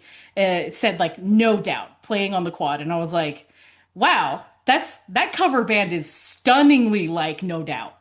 Oh. That's crazy. Because again, my mentality was like, nothing happens at Cal State Fullerton. I got okay. That makes And sense. yeah. And then of course, like I'm passing by the quad on my way to math class, and I'm like, wow, they're playing No Doubt music. That's cool. And then and then it's like 2 or 3 weeks later that they were like, did you see Gwen Stefani? And it was like, the what? They were like, the No You're Doubt like, hold up. concert. I was like, that wasn't a cover band. And then I was like, why would Gwen Stefani be here? And they Yeah. were like, she went here for school before they got big and she quit. And I was Oh. like, oh my God. And then I started looking into it, right? And the fact that Cal State Fullerton is just like one stop away to Disneyland and is still like, Oh even yeah, though it's yeah. not in Yeah, LA yeah. County, it's still close enough to LA that, some folks did use that as a stepping stone. So like some of the alumni of Cal State Fullerton are like Kevin Costner. Yeah. Like there are actual celebrities who have stepped foot on this campus, and I'm like, oh, oh, okay. So like I gotta change my mind about how I think about this. Absolutely. Wow. So that is in itself amazing. I do want to ask you, because now that you're setting foot in college, Mhm. I'm sure you're immediately thinking, okay, I got to figure out like a program I want to be in. I don't have Yeah. a lot of time to waste. Yeah. I gotta figure out what I want to do. Did you know what program or major you wanted to enter? I did because my parents told me I had to be a nurse. So nursing, right? Yeah. So my parents put me in nursing, and the more and this was even like in senior year of high school. Mm. We were talking about colleges. My dad's like, this one has a nursing major. I already looked into their program. Like my dad is as he's very much a doer. Uh and so he will go out and just ask questions, just figure things out. Mm. And he'll compare everything. So like trying to Oh. buy like a computer with him is the worst because he will look at specs all day. He's not settling on one store. He's looking No. at all the stores that sell Yeah, he's laptops. got to consider all the factors. So Gotcha. that's where I get the like the rules are here from. So you always know you're not going to get taken for a scam, but it might take like 3 months before you ever get the thing that you're looking for. Good. But yeah. Maybe like that's foundational research right there. Yes, Right exactly. there. This is why I'm such a good researcher, is my dad constantly like always going through, okay, double check this. Like, why? Please. So so my dad had done a lot of the pre-work of like, okay, Cal State Fullerton has a pre-nursing major that they've turned into an accelerated program. So you'll do the prereqs in 2 years. The next 2 years are going to be the nursing stuff, and then you graduate. So it's a 4 year program. We can afford that. And then he's like, Cal State LA has kind of something like this, but it's in trimesters, so I don't really know how that works. Mhm. And I'm like, okay, I don't either, because I've only ever been on a semester system. And he's like, it's in quarters. What does that mean? I'm like, I don't know. I literally cannot understand the concept of quarter system. It doesn't make sense to me. I like It the really traditional 16 doesn't. week. I I know. I know, but my friends who have done quarter system are like, it's better because once you're failing and it's over. I was like, wait, why is that better? yeah, exactly. I was gonna say, how is that any better? They're like, it just happens fast. And I'm like, wait, No. what? But yeah, so I was always told I was going to be a nursing major. And I just kind of went with it because I personally didn't have, like, I knew college was going to be a thing, but I didn't understand how it worked. I didn't understand how majors worked, how majors connected to careers, and like what the future would look like. So every time I thought about like myself as an adult, it was just like it was just snow on the TV. It was just a big buzz of like, you fill it in here. Like, I don't know, that's weird. That channel needs an antenna. We need to focus Exactly. it. You just got to move the bunnies. And so I totally hear that. I personally never had a clue of what my future was going to look like. Mhm. My parents did, and so I went with it because I couldn't prefer like a better option. Mhm. And it wasn't until I was doing the nursing major and taking nursing classes, and I was one class away from applying for the nursing program. Mhm. But budget cuts in California hit because the governor, Arnold Schwarzenegger, Oh, I remember was trying this. to balance the budget because California was in deep in debt. And so that meant a lot of professors were furloughed. They were cutting sections to just make the budgets match up. And that meant I couldn't get into the one section of microbiology, and it's a spring only class. Oh, And so I had oh. to just kind of come up with classes for a whole year. And so I decided to take my advanced GEs that I would have like been working on during my nursing program anyways. At this time, I was doing all sorts of internships in the hospitals and clinics, and I was doing a lot of like urgent care stuff. And that was interesting, Mhm. but still not a passion of mine. And but I didn't know what was. I had never thought about it before. Like, what would I do? Yeah. Because author's out. I don't know how to creatively write. So what would I do? I have no clue. And so for my GEs, I was looking at the options, right? I'm like, poli sci doesn't really hit. humanities, I don't know what that means. And then there were psychology classes for some of the advanced GEs. And I'm like, oh, I'll take some psychology classes. I've always been interested in psychology. I just never had the opportunity to take anything. Hmm. And so I took a critical thinking class with Dr. Weissman Devontes, who ends up being a huge mentor for me in college and helps walk me through like what does this mean? Like she's just and one of the things that stuck with me, weirdly enough, the one thing I learned from new student orientation was the dean of students saying you have to make relationships with your professors. Like you have to make connections. The best Oh, way to do okay. that is for office hour, go to office hours, just Hmm. chat with them. Your Hmm. professors are humans too. And you're when you go and try to get careers, you're going to need letters of recommendation, you're going to need references. They have to come from someone at your college. And I'm like, oh God, okay, a homework assignment.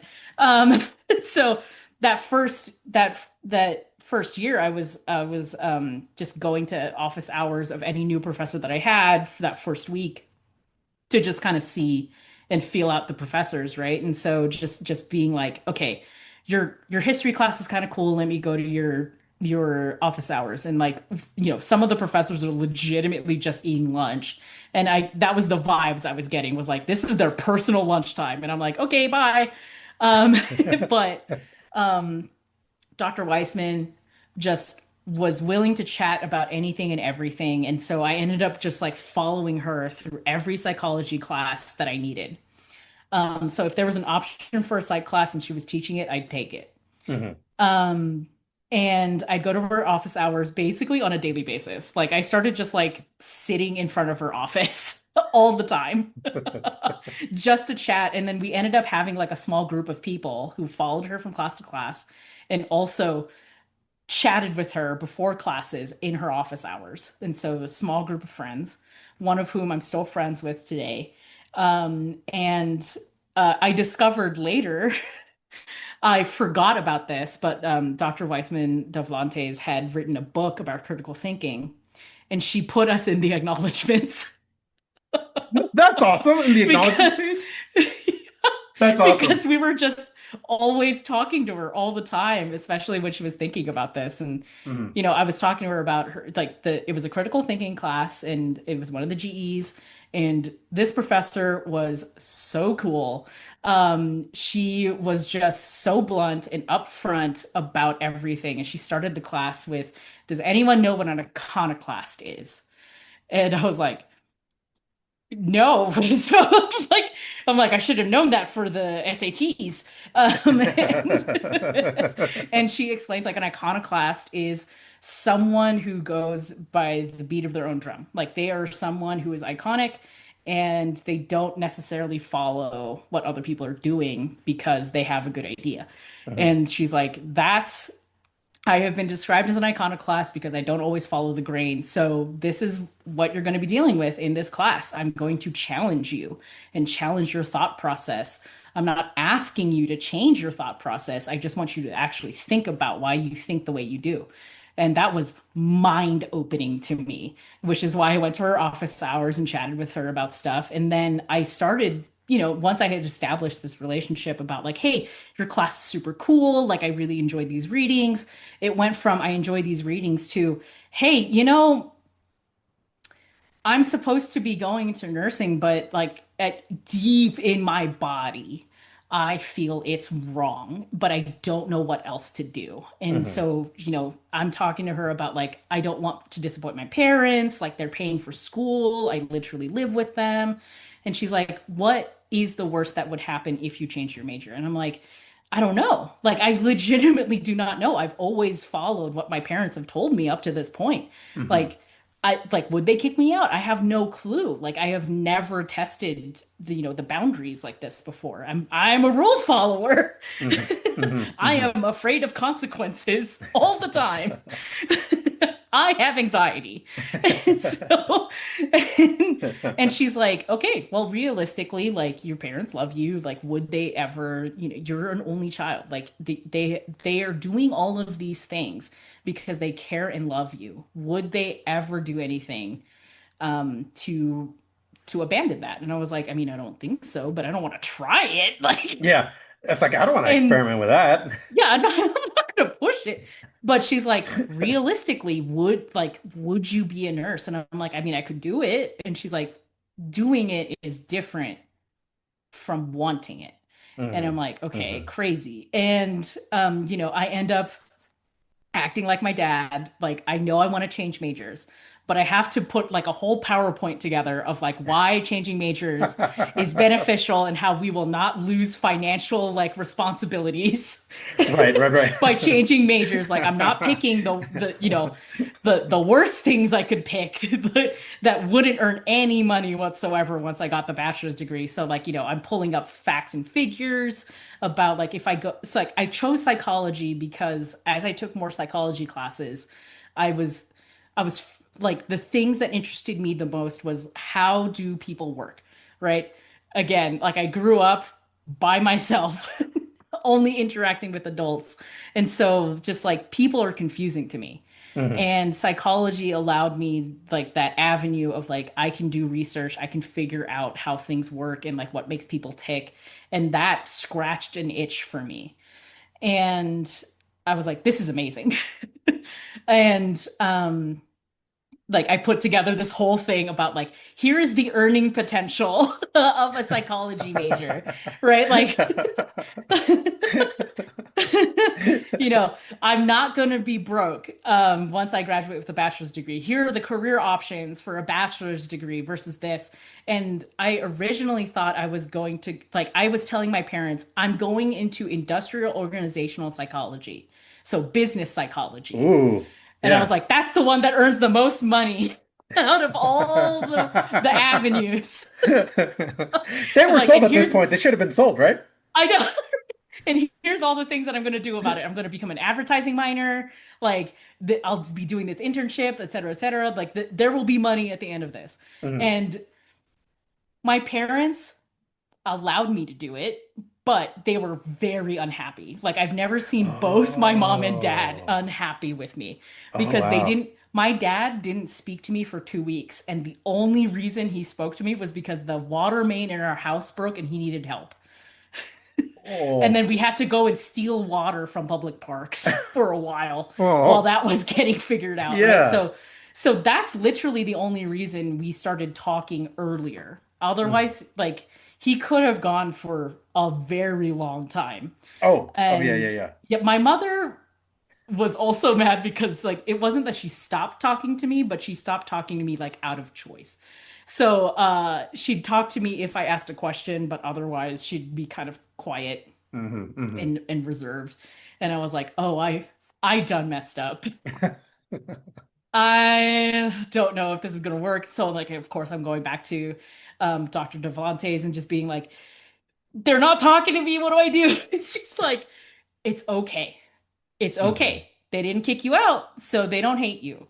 They're just figuring it out and changing their perception of this and what the future is going to look like for you in this, that. And it wasn't until like I had gotten into, and I'm sure we'll talk about this, had gotten into the maximizing access to research careers program or the MARC program that paid for my tuition and also gave me a stipend. And then I went to grad school, and the same thing happened. I got a full tuition waiver and a stipend, and but my dad was seeing that like, oh, you're not going to be broke in a box on the side of the street.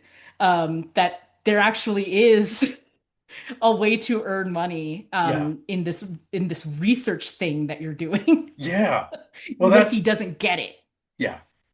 That's fascinating. I think you have a spectrum of parents, right? One on your end where they want you to earn a degree in a particular field. They want you to be Mhm. successful. And I remember working with parents when I was in Upward Bound as the director. The parents that were like, we just want them to get a degree and be okay. If Mhm. they're a teacher, that's awesome. That's great. Yeah. And that's what Eastern New Mexico University was known for is like we churn out great teachers. And they're like, Hmm. if that's what it takes, then that's what it takes. But I just find it very interesting that there's a spectrum of parents of like, where do they land about where they want their child to be? Yeah. So I'm going to ask you this next question before we get to the to the mark part of your Hmm. life. Did you, because in high school you had certain activities, Yeah. did you have a lot of activities in college? I really didn't have a lot of activities in college.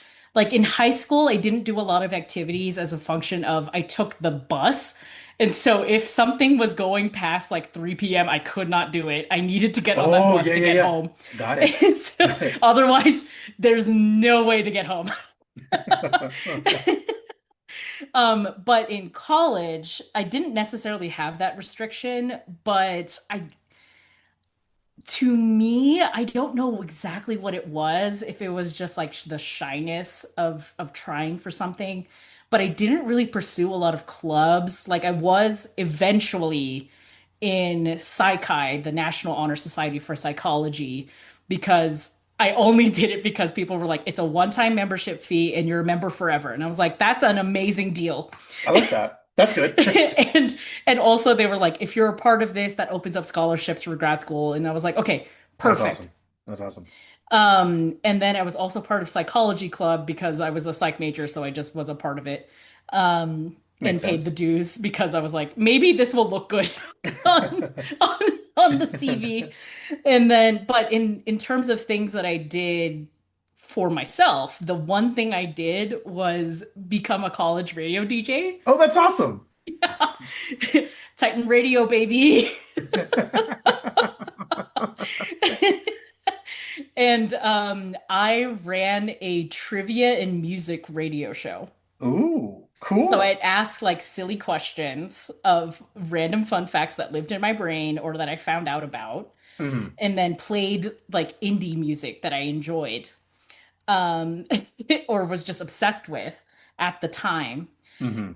While I waited for people to call in, and luckily, because again, our school was next to Anaheim, they had a lot of tickets to like House of Blues concerts, so I'd just be Ooh. giving away like free tickets to see like Flogging Molly, like All American Rejects, like, Wow. whoever was playing at House of Blues that month.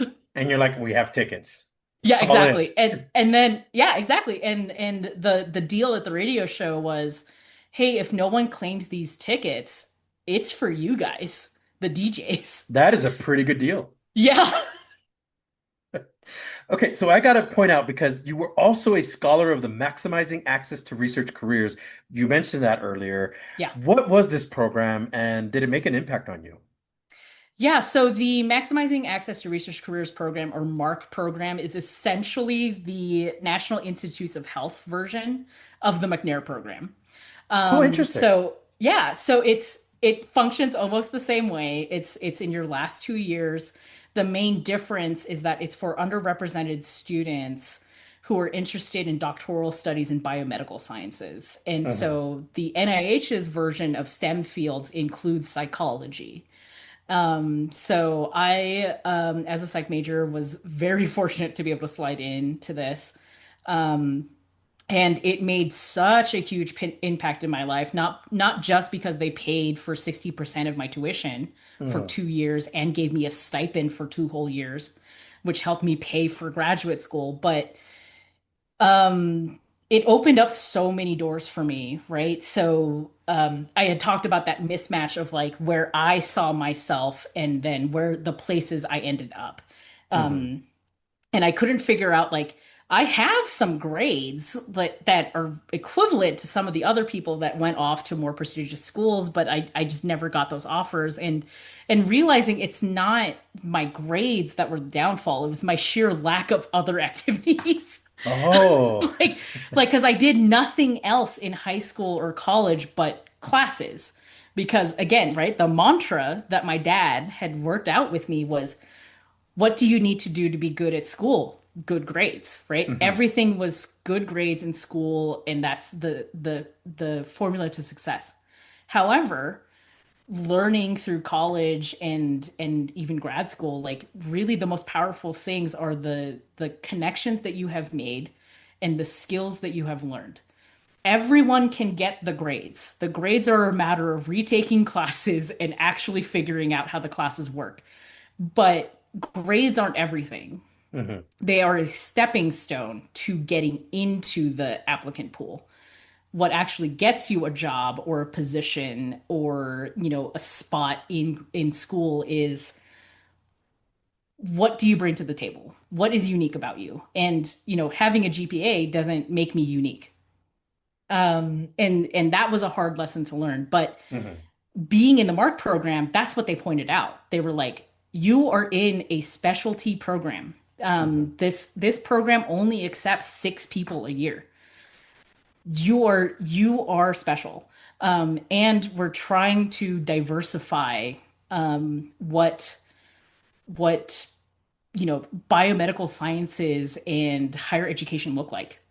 Because we recognize that there are barriers to first gen students and students from low income backgrounds and students from diverse backgrounds, including like disabilities, that your maximum potential doesn't always get accounted for. And that was eye-opening to me because I never understood why I felt so lost and confused all the time when there's a piece of paper that says, this is your degree. You just pick these classes. And I'm like, what am I missing? Something feels off. And I'm super fortunate to have had a mentor in Dr. Weissman Delfontes, because the first time I got the letter, on letterhead, mind you, that, hey, this MARC program exists. We're reaching out to you because of your GPA and the fact that you're in a STEM field. We think you'd be the perfect candidate to apply for a program.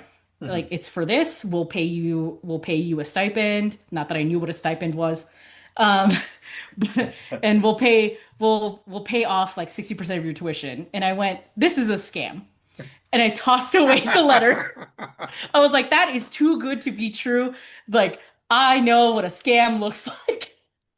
If it's too good to be true, someone is trying to get one over on you. Right? Like, again, it's that poverty mentality. Someone is trying to screw you over because they know they want can. Something, yeah. Because they know you're too dumb to figure it out. And that's why, like, an education is important. Like, you can see the cues. But it was on letterhead. Like, officially signed. And so the next year I got the same letter and I was like, that's a weird scam to wait a whole year. And I'm like, something's not adding up. And so I took it to my professor. I'm like, is this real? Because I've never heard of this. Like, this doesn't make sense. Why would they pay me to be in school? I pay to go to school. That's what tuition is. Right. Like, that's how this works.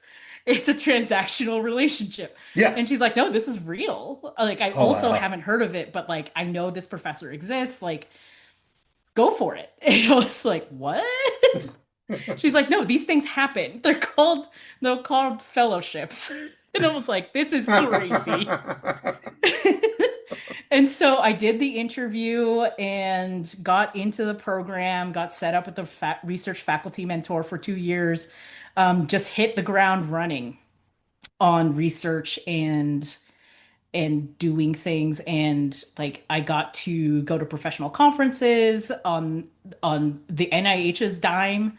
I didn't have to pay a thing unless I wanted souvenirs.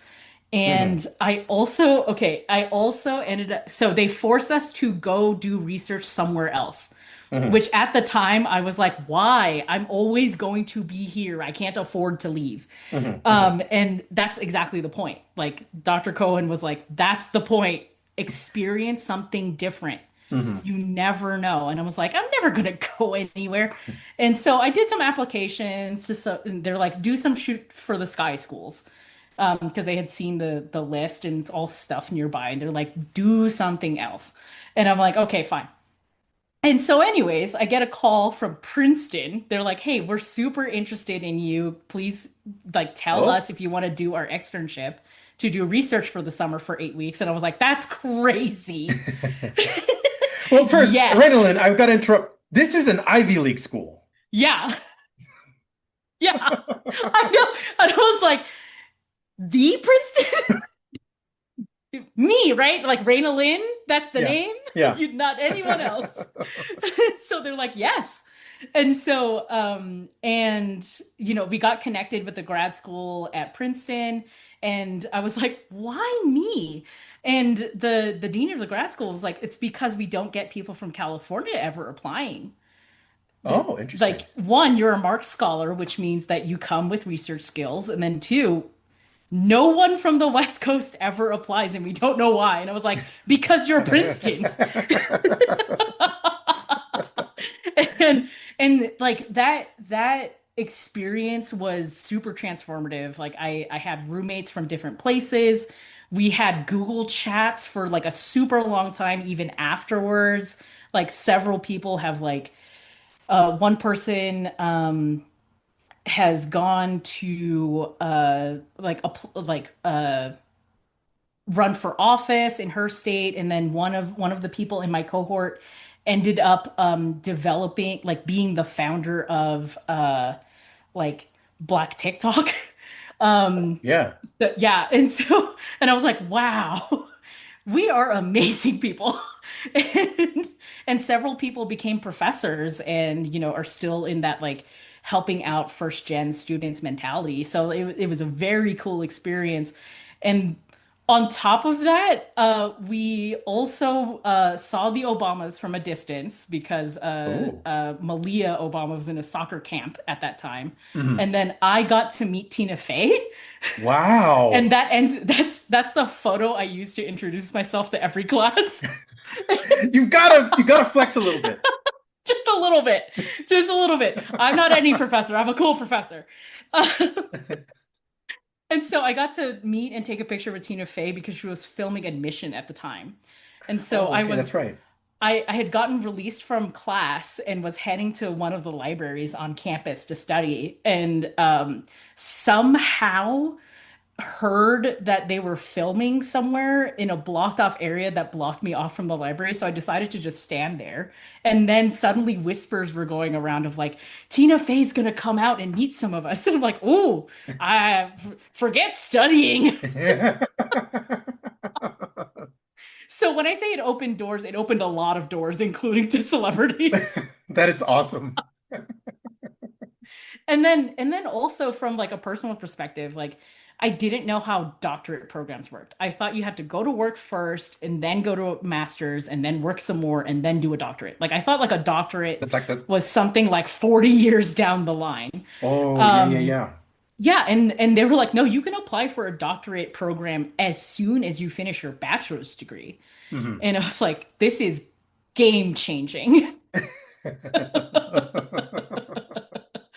And I did the same thing too, where I only applied to master's programs Mhm. originally, and then my director, Dr. Cohen, was looking at the list, and she's like, "What are you doing?" And I was like, "Well, I these are achievable." And she's like, "Do more than achievable." She's like, "You are an intelligent person.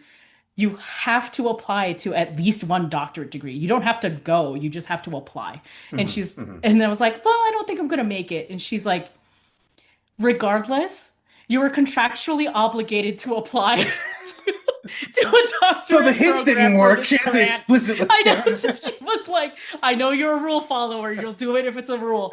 It's, I absolutely love that they were like, it's a rule. You have to do yeah. She's like, it. well, if you won't do it for yourself, you'll do it because there's a rule.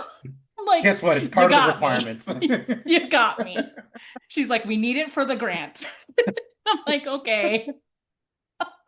That's And awesome. and and again, that's literally the only reason I did it was because I didn't think I was smart enough even after going through this program, doing research, like doing things that undergrads don't normally get a chance to do. I still thought I didn't have a chance. Yeah.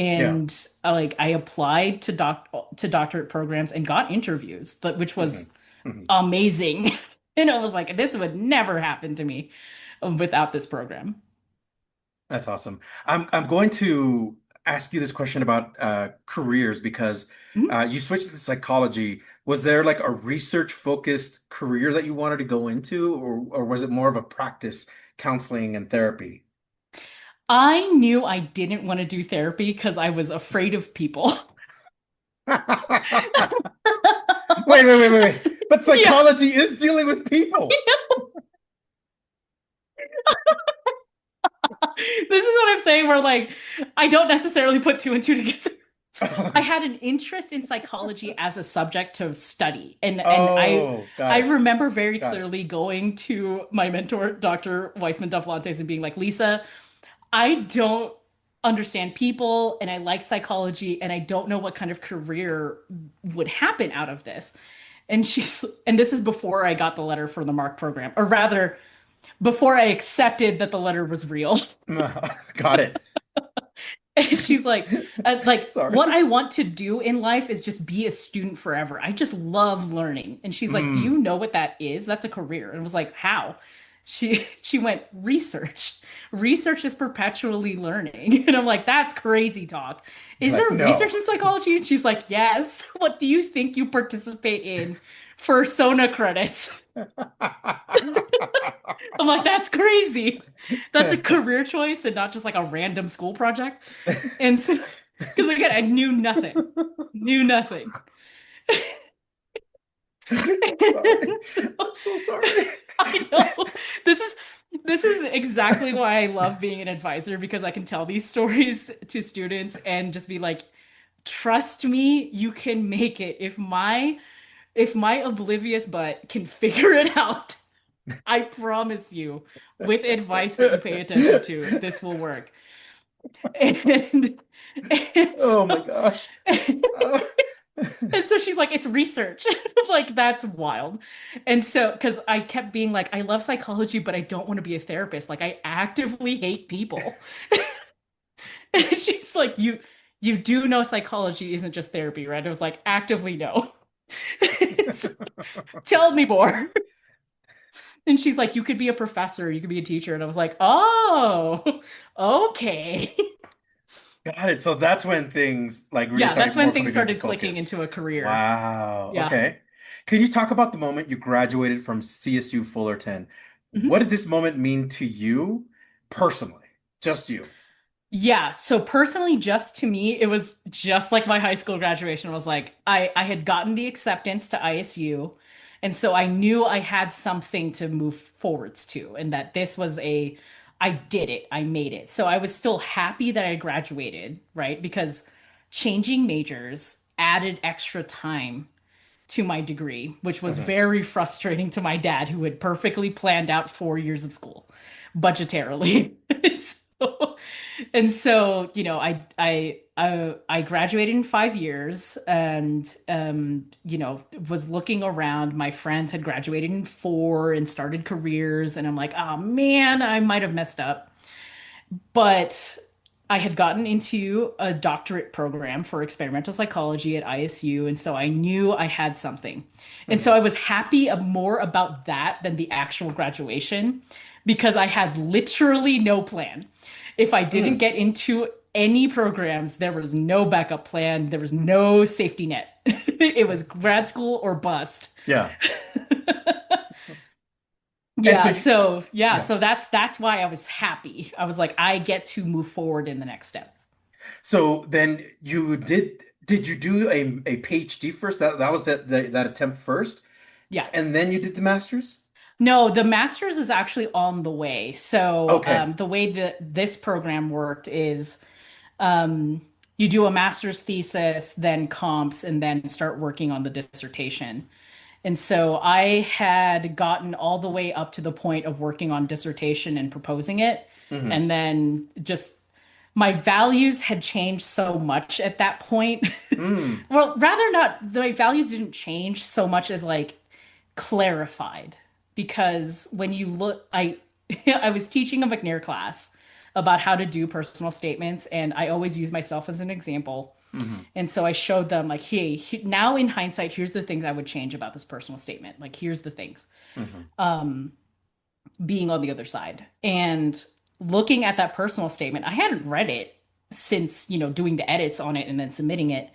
The first paragraph has, I'm Reinalyn. I want to go to graduate school because I want to be a role model to students like me who Hmm. don't know that, you know, so Filipinos, especially females, all nurses.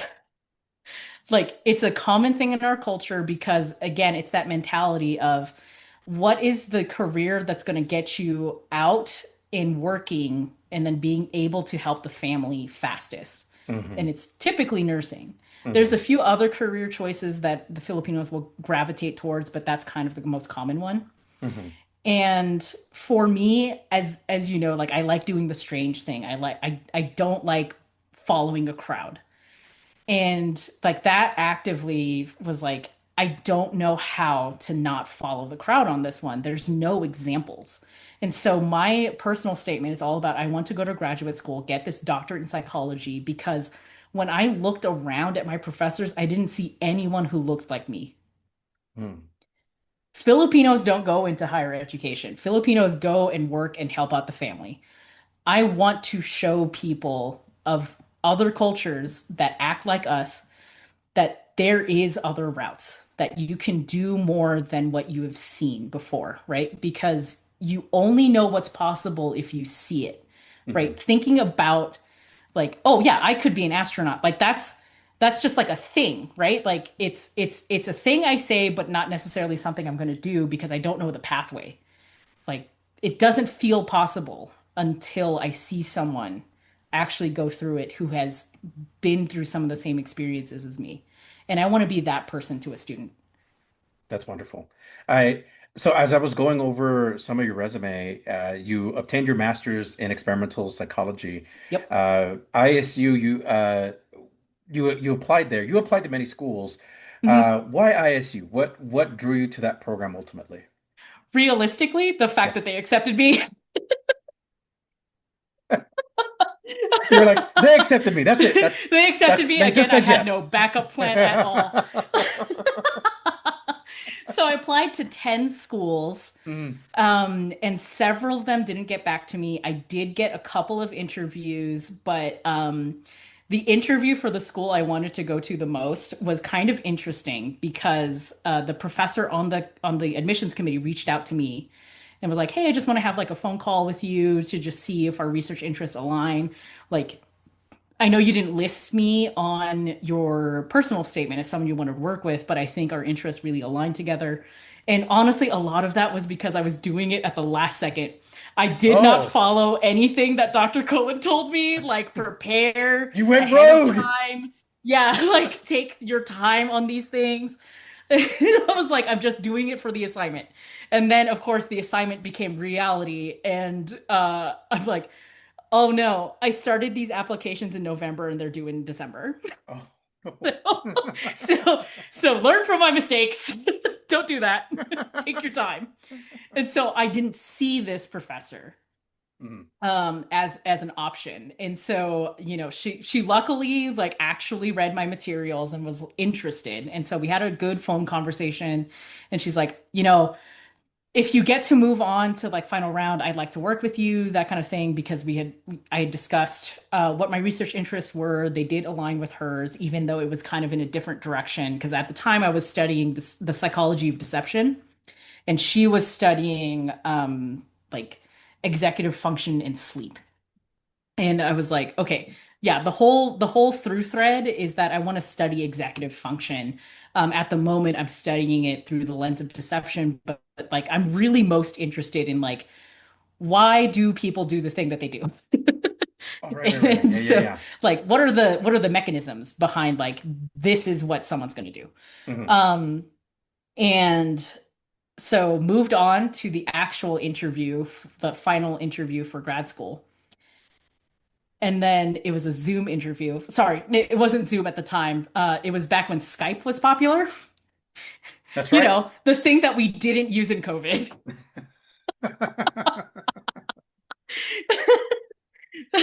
And so I did a Skype call. I dressed up all professionally, just to trick myself into, you know, taking it seriously and doing my best. Yeah. And I got nervous. I got Mm. so nervous because I was too shy because I didn't want to look like a failure to schedule a mock interview with the Career Center.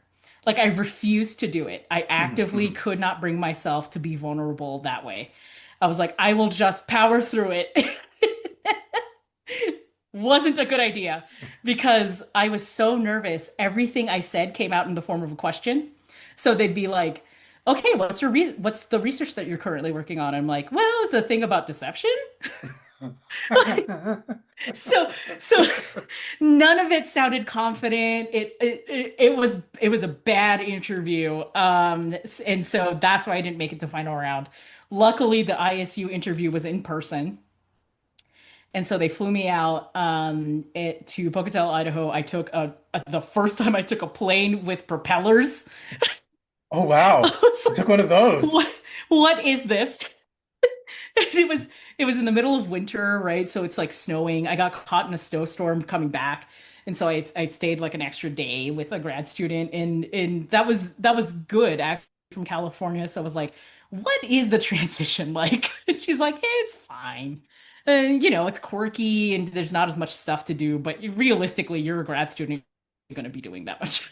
And I'm like, yeah, you're right. And man, where was I going with this? You were telling us about like the interview process of um oh gosh, it was before ISU. It was yeah. Yes, yes, yes, yes. That's right. So realistically, I went to ISU because they were the only one who accepted me, and I had no backup options for what to do after college. Well, it worked out very well because you did end up going to ISU. And can you talk a little bit about your experience in grad school there? Yeah. So grad school, I ended up in the pro 10 years Oh and wow. was ABD. So I was almost done, Hmm. and there were some delays in my training. Hmm. Some of which was like my thesis got submitted because or my thesis had like final signatures like a week too late for the grad school deadline to qualify for comps. And so I had to wait a whole year. And then there were some other delays of just like my research wasn't working out. Like my thesis was an eye tracker study on deception, and it was the first time anyone had used this eye tracker, so I'm learning as I go, Oh. which is pretty par for the course for a first gen student. You just learn as you do it. And so I'm very used to just making things work with very little knowledge and a lot of Googling. God, yeah, wow. So like really tool belt in hand and Yeah, just doing it yeah. without And like I taught myself Python coding wow. so I could make the Oh, eye tracker work the way I wanted it to. And not the first time I learned how to code something for research projects, some of which weren't even my own. And yeah, so that's why it took me so long. There were some delays, and then um, I, you know, as I mentioned, kind of my interests had changed. I had went into graduate school fully intending to be a tenure track professor doing like a 50-50 research and teaching load because I liked teaching mhm. because that allowed me to interact with students, but I thought like the way to be a role model was to be a lab like mentor and mentor students in the lab because you spend a little bit more time with them rather than like maybe a semester or two Right. with students teaching a class. And I wanted that one-to-one interaction to really do mentorship and not just teaching. And the more I was in grad school, the more I was like, oof, that tenure track life isn't necessarily what I thought it would be. Like, there's a lot of this like publish and perish, um, uh, like publish or perish mentality, which I wasn't really a fan of as much as I love research. Hmm. I'd rather do it to satisfy curiosity rather than because my job depends on it. And again, the things that motivate me is mentoring students, and that wasn't necessarily what was going to happen as a tenure track professor until like I got tenure. Like it would be a part of it, but that wouldn't be necessarily something that would get me tenure, right? So that was kind of disillusioning to me. And then as I was ABD, I had proposed this project for with deception and interpersonal deception, and then COVID hits. Oh. And it's like year six for me, and COVID hits, everything sucks. And, there's the unknown of when we would ever be back in person. And so the options I had discussing with my committee chair and, some other folks, like, what are my options? Like, I have this proposal, but it's not feasible right now. And so the options were wait it out and see what happens when we can come back, and be able to do this kind of study, or change your proposal. And I had already proposed like quite a few things at this point and had finally tailored something. And then, of course, rats when the pandemic hits. And I'm like, oh my God, it took so long to get this idea approved. And the idea is entirely contingent on two people being in the same room at the same time, because there's a lot of research that says that, online deception is different because there's certain cues that are nonverbal or verbal that someone doesn't catch as much because there's just a different interaction. People aren't used to it. There's a lot of things you can hide, because, you're only like from shoulders to up, right? So there's a lot of things that people can hide behind a screen, For sure. and or are just less noticeable because the screen is blurry, or this that. And there's just something different about one-to-one interaction, as we've seen with classes that are online versus in person. There's just something different. And so, some people had said, like, just use Zoom. And I'm like, it's different technically. So we would technically be introducing a huge confound into something that it already has a small effect size. And so I, as a scientist, am uncomfortable with moving forward with that kind of project because I will get a null result. And I don't feel like that's worth my time. And, Absolutely. and so we started talking about different proposals, this, and then finally came up with something that could be an online project. Because at this point, everyone knows that at this point, I had become the program coordinator for SSS and McNair. And I had already verbalized, like, I don't intend to be a professor. If I am a professor, I'm just going to be doing teaching. I really just need this doctorate to move on. So at that point, everyone's kind of on board with, like, we just need to get you through. But it's a project I don't really care about for a career choice that I also am not moving towards anymore. So why am I working on this piece of paper?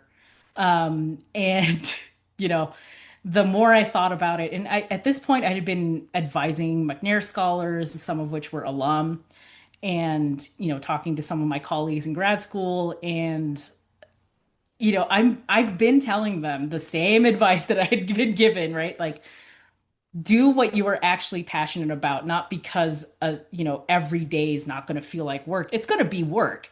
The thing is, you have the motivation to continue doing things in hard times. Right. And as I'm saying this to students, I'm like, wait a second.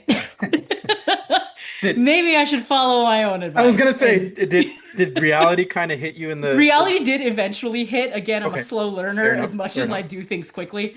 Uh, and so I'm like, I should actually take my own advice. And, I had conversations with my chair, the grad school, the department chair, and I was like, you know what? This isn't for me.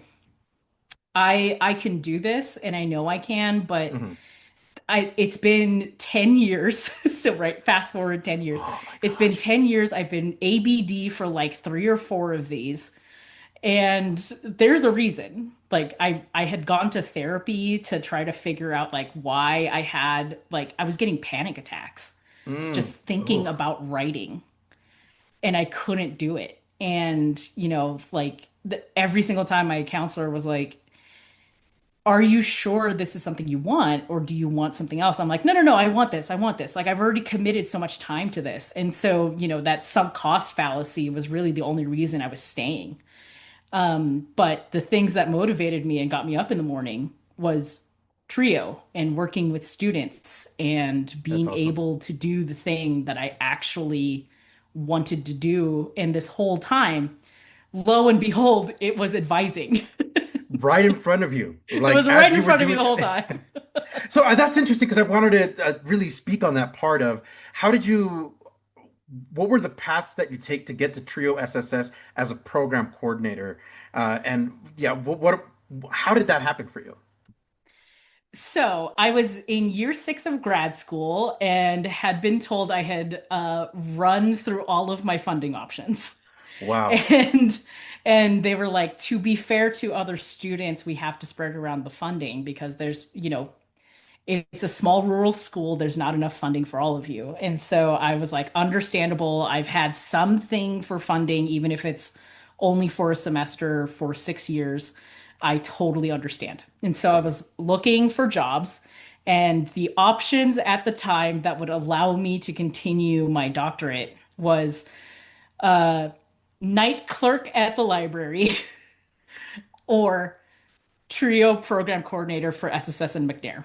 Okay. Okay. Yeah. And so I was like, oh, I know what McNair is because my roommate and my externship in Princeton was in McNair, and I know exactly that McNair is like the Mark program. It's just open to any major. And I'm like, oh, that's fun. I could do that. And so I applied for it and just like was on Tinder hooks the whole time, just like being like, For please let sure. me have this. Please let me have this. It's like the only thing that I really, really want. I don't want to be a night clerk. As much as I love libraries, Yes. like, You're like, but not night clerk would come not be. on. Like, I Yeah. could Yeah. finally get like a bit of a jump start into something that I'm passionate about. Absolutely. And lo and behold, I did get the job, and there were some pretty good candidates in that pool as well. Hmm. And I ended up working with the person who was the next choice if I didn't accept.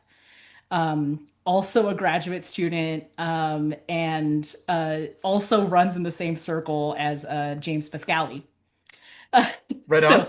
yeah, they were in the same grad program, and that's another avenue to how I met him later in my Wow. trio career. So you started off as a program coordinator, and Hmm. because of funding that you wanted for to pay for school, really, Yep. but it also gave you the opportunity to work with the trio population. Hmm. What is it about that job that you really fell in love with?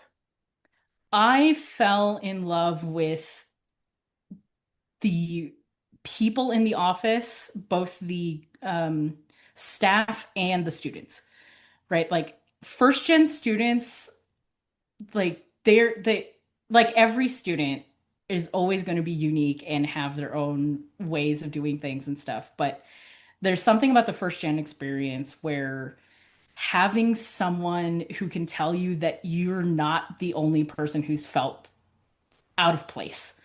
And I've always been a fish out of water for all sorts of reasons. And being able to talk to another student about those experiences, like I had a 2 to 3 hour long conversation a couple months ago with a student who was verbalizing, like, I don't understand why I feel out of place. It doesn't feel like imposter syndrome, but there's just something where my family doesn't understand what I'm doing, and I don't understand what's happening in this and this and this. And I introduced him to the idea of, have you ever heard this concept of like the half generation, right? Like you have one foot in one culture and another foot in another culture, and that creates unique issues. And he's like, no. And I'm like, yeah, I didn't hear about it until the research project of my roommate. Uh, you Yeah. know, and and that clarified a bunch of stuff for me. And being able to share these experiences that I learned as I made constant mistakes so that another student won't make the same ones, like that's what keeps me going, and why I particularly like wanted to work with the trio population, because it is first gen and low income students who may not have the same like avenues, but like the similarities of our experiences of being able to be like, yeah, isn't it crazy when your parents make you describe and translate medical terminology to Right. them as a Right. Right. 5-year-old? Like not a lot of people will have the same experience. But this also allowed you an opportunity because you started as program coordinator Yes. and then you became an interim advisor Mhm. and then full-on advisor. At this moment of your career, what did it mean to you? It meant a lot to me. So it was basically a fork in the road for me. Hmm. When I became the interim advisor, that was essentially a stopgap for when the advisor I took over for basically had another opportunity to be able to work with a population of people that they are very passionate about and was a good opportunity for them. So, can't fault someone for that. Right. And so I had no intention of applying to be the full-time advisor because, it's a 12-month and 40 hours a week. And how was I going to fit in my doctorate Hmm. research if I had to be in lab for multiple hours? How was I going to pull that off? And so Right. I had discussions with my director about like, I don't know. And she's like, well, just think about it. It's the deadline isn't for a while, plus you're already doing the work, so it might not do any harm to apply for it if you want to. And I'm like, Hmm. okay. And I sat and thought about it and I'm like, you're right. I'm already doing it. Why wouldn't I? And just to see what happens, right? Yeah. Yeah. There's always a possibility that there's other better candidates and I don't even get a final round interview anyways. So the decision will be made for me. And so I Hmm. applied, do the interview, I do get the offer. And I'm sitting there contemplating it and the fork in the road for me is don't do a job that I'm passionate about that I have apparently been aiming for my entire life. Hmm. Because the things that drive me are I don't want a person to make the same mistakes I did that are easily avoidable if they just knew that they weren't alone. But finish my degree and I finish my doctorate and I get a piece of paper and I finally get my ego satisfied. But what are the career options there? Like it's an Hmm. unknown. Hmm. Hmm. It's an unknown where I would go, but I would finally have a doctorate degree. Or I give up on the doctorate degree because I'm not that passionate about it. It's just a piece of paper to me so I can stroke my ego. But I get to do a job that I always intended to do in the long run anyways. But I get to do it now instead of later somewhere else with other unknowns. Hmm. And so Hmm. I decided, my values have changed so much. I've been in school 10 years. And actually at this point I'd been in school for about 8 years in grad school. Oh I wow. didn't quit until maybe like another year or so because I Hmm. really was trying to have both. I was trying to have my cake and eat it too, and it didn't quite work out. But I decided I might as well do the thing I actually want to do. I Hmm. qualify for it. I clearly know what I'm doing and it's something I do love doing because I've been doing it for a couple of years at this point and I get to be an advisor and do more one-to-one mentorship and interaction, which is exactly what I want. And so I chose I chose that. That's And awesome. a year or two later, and I end up quitting graduate school and not finishing my dissertation because, again, like I came to the conclusion of it's just a piece of paper to me, and I as much as I want it, it's not something that gets me up in the morning. I gotcha. Okay. So you work with great folks like Maurice Pittman, shout out to Maurice, Dr. James Yeah. Pascali, various folks. What would you say helped you grow into your current role? Um, as an advisor, definitely Maurice. Like he has been an advisor for what like over a decade. Hmm. And so he knows what he's doing and he's great with people. And again, as someone who's like really growing into um I now understand how people work and I'm not a shy person anymore and you know, learning different ways of interacting with students. Like he's very big and extroverted and I'm more of the introverted kind of nerdy one, but both of us can talk forever. Like we approach things in different ways, but ultimately our goal is what is best for the student, Hmm. what Hmm. is going to get them to where they want to be, and like his passion and drive is so inspirational to me. Shout out to Maurice all over the place. And so as an advisor, Maurice was an amazing mentor in the how do I how do I handle this case, right? Because I know the rules. The rules are written out. Right. What isn't written out is, okay, how do I address difficult conversations with this student when, the student wants to do one thing, but clearly their grades are showing that that might not be the right track for them. How do I approach this conversation? So having those like advisor consultation discussions with him early on were super helpful. And now I have those conversations with some of the new folks in our office of like, hey, all right, I know this is going to be uncomfortable, but here's a way to approach these. And you have other advisors who are able and willing to talk to you about these things. We do it together. Like even if you're the person on paper who is their advisor, you don't do these things alone necessarily, right? Yeah. And then in terms of professional development, of learning how to be a first gen professional, right? Because my first real job was the program coordinator for SSS and McNair. That's my first real job. And so I don't know how a workplace works. I thought I was going to be in higher education and being a professor and being in classrooms forever, which I kind of am, but in a different way. I still teach, but I'm not doing the 4-4, like that's my whole life kind of thing, right? So it keeps it interesting. I do love it. I do love it when things are interesting, but in terms of how to be a leader and how to interact with a lot of people working towards the same goal, but coming at it from different directions. My SSS and McNair director, Dr. Denise Tambasco, when I first started, an amazing mentor. Like she is unflappable, regardless of how many weird things I threw at her.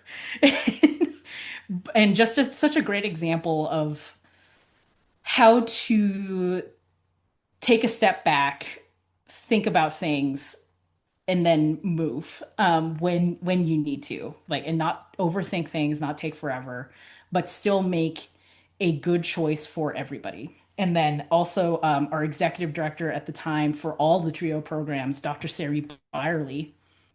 Um, the woman is basically Leslie Knope. A Like lot of it energy. is amazing how she functions. Like I Wow. I just am always in awe of her. She's always working on like trio things, even though she's now at Weber State as the AVP of student experience there. hmm She's hmm unbeknownst to me, I'm doing a NACADA and Council of Opportunity and Education training for first gen advising. And guess who shows up as one of the facilitators? It's Dr. Byerly. I had no clue. I had no clue she was part of it. She's very passionate about trio and first gen students and providing access and opportunity to students who otherwise wouldn't have those opportunities provided towards them. And she is, I have no idea how she does as much as she does with the lack of sleep that she does. Right. And both of them are very strong inspirations to me, even though they go at things in completely different ways, right? Like one is very extroverted and the other is a lot more introverted, and being able to see how both of them can lead and make decisions and get everyone on the same page, even though they approach things very differently, is very, very cool. And so transitioning into from being a first gen student to a first gen professional, Dr. Tambasco really, really got me into that space. And they were both very good about figuring out what your skill sets are, what your passions are, and then making sure that you had a space at a table that you can grow those skills in. And so with their help, I ended up being on the presidential charter for first year experience as a member. And I also was on like committees for our state organization and maybe even our regional organization. Like I've been highly involved in all sorts of things once the doors opened to me, and they showed me how to get there. And they were the ones that connected me with other leaders in trio and making sure that, we're working together. Awesome. Do you have a favorite memory working in trio? I mean, every day is amazing. I Like kind of figured you'd the answer that way, but yeah. yeah, the ISU trio office is so very unique because we have all of the student serving programs and sometimes multiples of those grants. And almost everyone kind of knows each other. I've made very strong relationships with several people across different programs. Even if we don't work together side by side every single day, we at least know each other, have made friendships as a function of time. And like it's been great. What I say this all the time that, going through grad school, being in some like darker places because I'm seeing, colleagues who have come after me graduate on time and start careers and seeing like everyone move ahead of me, right? Like that in graduate school, I had some good colleagues, but they were like it wasn't necessarily enough to overcome some of the like hardships and obstructions and like random curveballs, right? Like going through difficult things, you need some support there. And with Trio, what I found was a home of people who thought like me, had experiences like me, made me feel less alone. And the ISU Trio office, even outside of the SSS and McNair programs that I actually worked with, several of those people that I now call my friends and not just colleagues, are some of the healthiest relationships I've ever had in life. Like they showed me different paths forward of how to be and how to interact and like really accepted me as who I am. Mhm. And those are the people that I want to be around. And to find a professional workplace that is like that is so rare and unique, and I love it. And to kind of dovetail into like a specific memory that really fits into this, I was helping out our UBMS program by kind of giving a presentation on some free time that I had. And then they invited me to do the same presentation about Filipino spaghetti because I was doing a presentation about culture and like how it affects language. And of course, I'm very food motivated, so I talked about food and like how terms for food in my country kind of evolved from all of the different nations that have interacted with the Philippines. And so I was talking about that and how like global a lot of your food is. Mhm. And they were like, "Hey, how about you? We're doing something called Nerd Night." And I was like, "I'm already in. What is it?" And they were like, so it's something that we do. So the UB director, Dr. Danielle Wiley, brought it from her grad school experience of doing Nerd Night, which is doing PowerPoint presentations, but for fun topics, Mm. right? Instead of things that you were forced to do. Now you do like a 5 minute presentation. It can be silly. It can be out of the blue. Just the whole point is to talk about something that you love. And so Right. they have their high school students practice public speaking this way. So they get to choose to do a presentation, make like a couple slides for it, and that's how they practice public speaking. And I'm stealing that idea for SSS and McNair programming. I've already talked to Dr. Pascali about it. We are both in. It's a great way to get students interested in public speaking, not because you force them to, but because they get to talk about something they like. Absolutely. And so for me, it was talking about food. So obviously.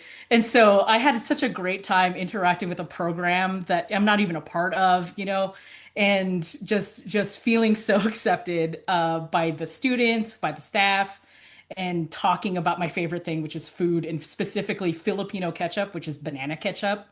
Oh, interesting. Yeah, there's an amazing history to banana ketchup because I did a full deep dive on this presentation. And and basically it was created in World War II because American soldiers wanted ketchup as a condiment, but they're in the Philippines, so there's no tomatoes. So a food chemist created ketchup from bananas. And so Oh, wow. basically it's a sweeter ketchup and it's just very much dyed red.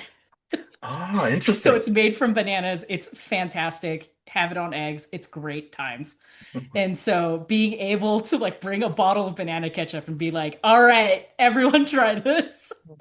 This is better than Heinz ketchup. And so, Wow. and and then saying controversial things like that just so I can razz Danielle who's who's who's from Pennsylvania, just so I can make fun of her a little bit. And I'm gonna do it in a public space. Uh, but yeah, Awesome. so that kind of like you're accepted even though you're not necessarily part of that program. You're still invited to do things and have fun with the students and just really be connected. It's That's awesome. awesome. I love that. As you know, Reinalyn, TRIO programs are facing some quite unprecedented times, where TRIO has always enjoyed bipartisan support. There are those currently in the presidential administration that want to see TRIO gone for budgetary reasons.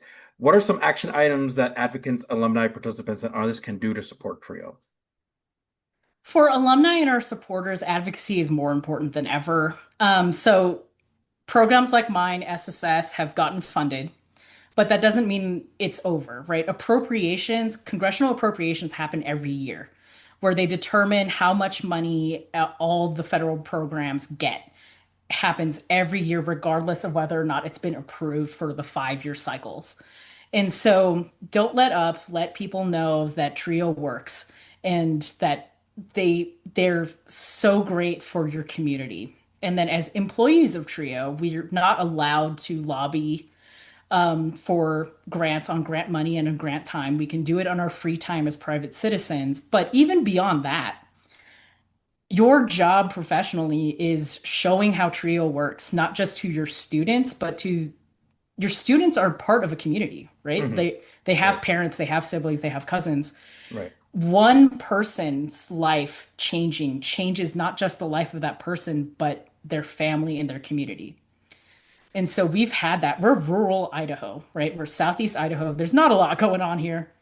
And we have students who say, like, I am the first person in my community to go to college, and I did not know that was a possibility because no one in my community goes to college. And so they're powerful stories of, I can do this because you can too. And several of our alumni are so happy to go back to their communities and say, this is possible, not just because of TRIO, but because other people have done it. And so, having your alumni talk, but also you as a professional going around and being part of the community, right? These things don't get support without just the normal people. Right. like even though it's all tied up in the government and what the government is doing, the government is a representation of regular people. Mhm. As Absolutely. naive as that sounds sometimes. But I think you're right. You absolutely keep pushing and absolutely keep fighting. What advice do you have for TRIO staff listening to this podcast? For TRIO staff, keep pushing and keep fighting and recognize that you're not doing this alone. Our students don't finish education by themselves. They do it with your help. They do it with the help of their families and their friends and other people in their community. It's the same as staff members. We don't do it alone, even though we have our job duties. We have each other, even though we function in different states, different regions. It's all the same work. That's awesome. What advice do you have for TRIO participants? For TRIO participants, be willing. Be willing to try new things, get out of your comfort zone, be willing to talk to people about your problems because they might be able to tell you that you're not alone. And just be willing to be vulnerable in general, to attract the people you actually do want in your life. That's what I have discovered is is be vulnerable. That's awesome. Are there any mentors you would like to recognize on this pod? There's 1,000 people who helped me out, but some of the main ones, Lisa Donnie, who was my high school teacher, who called me out on thinking I wasn't smart enough. Dr. Cohen, my MARC director, who called me out on thinking I wasn't smart enough. Dr. Weissman DeFlantes, who called me out on thinking I wasn't smart enough.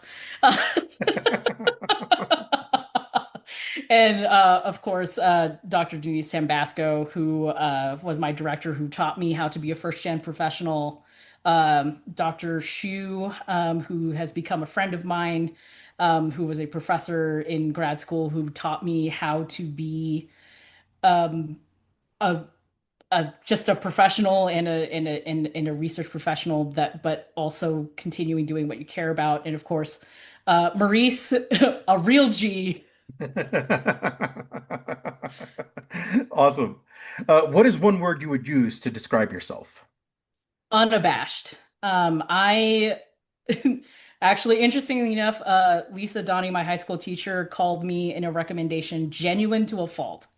And I just don't know any other way how to be, and it's led me to all sorts of great people who, really vibe with me. I am just going to be myself and not be ashamed of it. And the people who like that are going to be amazing people, and the people who don't really care for it, probably not people you wanted to be in your life anyways. So true. So true. What is something that you're currently reading, watching, or listening to? Currently reading Welcome to Pawnee by Jim O'Hare. So he plays Jerry in Parks and Rec. Oh, and it's just the story of his journey being a small character actor, and then becoming a big star because of Parks and Rec, and how much he loves the Parks and Rec cast. And it's just kind of reaffirming of how working with great people can really just change your life. Absolutely. Are you also listening to any pods or watching anything on YouTube or anything like that? Oh, always. All the time. I love podcasts. The podcast I'm really obsessed with right now, or rather re-obsessed with, is called Off Book. Ooh. It's an improv musical podcast. So two comedians and a couple other comedian friends will just improvise an entire musical. It's amazing. And I'm a huge Dungeons and Dragons nerd, so I'm currently catching up on Critical Role Season 3. So a bunch of nerdy voice actors play Dungeons and Dragons, and it's amazing. That's awesome.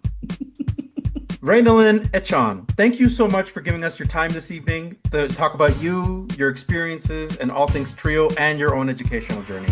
We appreciate you having you on this podcast. I appreciate you spending so much time with me. You have broken the record officially as the longest podcast episode we have. So thank you. We have a tradition on this podcast where we have the guests sign off. Do you care to do the honors? Absolutely. This is Reinalyn Echon, graduate of California State University, Fullerton, and currently an advisor for Trio SSS at Idaho State University. Be unafraid to be yourself. It really works, and so does Trio. Are you a participant, alum, or staff of a Trio program? Do you want your program highlighted? You or your program could be featured in an upcoming episode of Let's Talk Trio. Get a hold of us by going to our Facebook page or Instagram and send us a direct message. Search for Let's Talk Trio. We want to get your story to the public. You just heard from our guest, Reinalyn Echon, advisor for the Trio Student Support Services Program at Idaho State University. Thank you, Reinalyn, for being on the podcast and for sharing your Trio journey. Remember, if you would like to be on the Let's Talk Trio podcast or know a staff, advocate, participant, or alumni, send us an email at letstalktrio@gmail.com. That email again is letstalktrio@gmail.com. A heartfelt thanks to our individual supporters, Angelica Villalpando, Dr. Jamie Motley, Dr. Ryan Barone, Dr. Jeff Napudi, Angelica Valdez, Rosario Riley, Felicia Rivera, Eric Lamaster, Jeff Calden, and Jaded Electronics. Thank you to our corporate sponsors, TrioJoblist.com, Nosotros Education Center, Longsdale Publishing, Student Access, and the Trio Store, powered by Proforma. Visit www.thetriostore.com, your source for Trio graduation stoles. Thank you all so much for your continued support of our podcast. You too can sponsor the Let's Talk Trio podcast in one of three ways. Become a monthly patron on Patreon. Our base level starts at $1 a month. Become a corporate sponsor by placing an ad on the podcast. contact us for details. Become a supporter with a one-time donation to the podcast business PayPal account. Our business handle is at Let's Talk Trio. I'd like to take a moment to thank our honorary members of the Let's Talk Trio podcast, Roderick Chambers, Tony Ho, Scott Kendall, and Susan Cramp. The Let's Talk Trio podcast team is John Russell, audio engineer, music producer and composer, and post-production editor. Amelia Castañeda, script supervisor, marketing manager, social media manager, and producer. Juan Rivas, executive producer and host. Be sure to follow the Let's Talk Trio podcast on Facebook, Instagram, and YouTube. This episode was recorded Thursday, August 7th, 2025. Thank you so much for listening, and we will catch you on the next episode.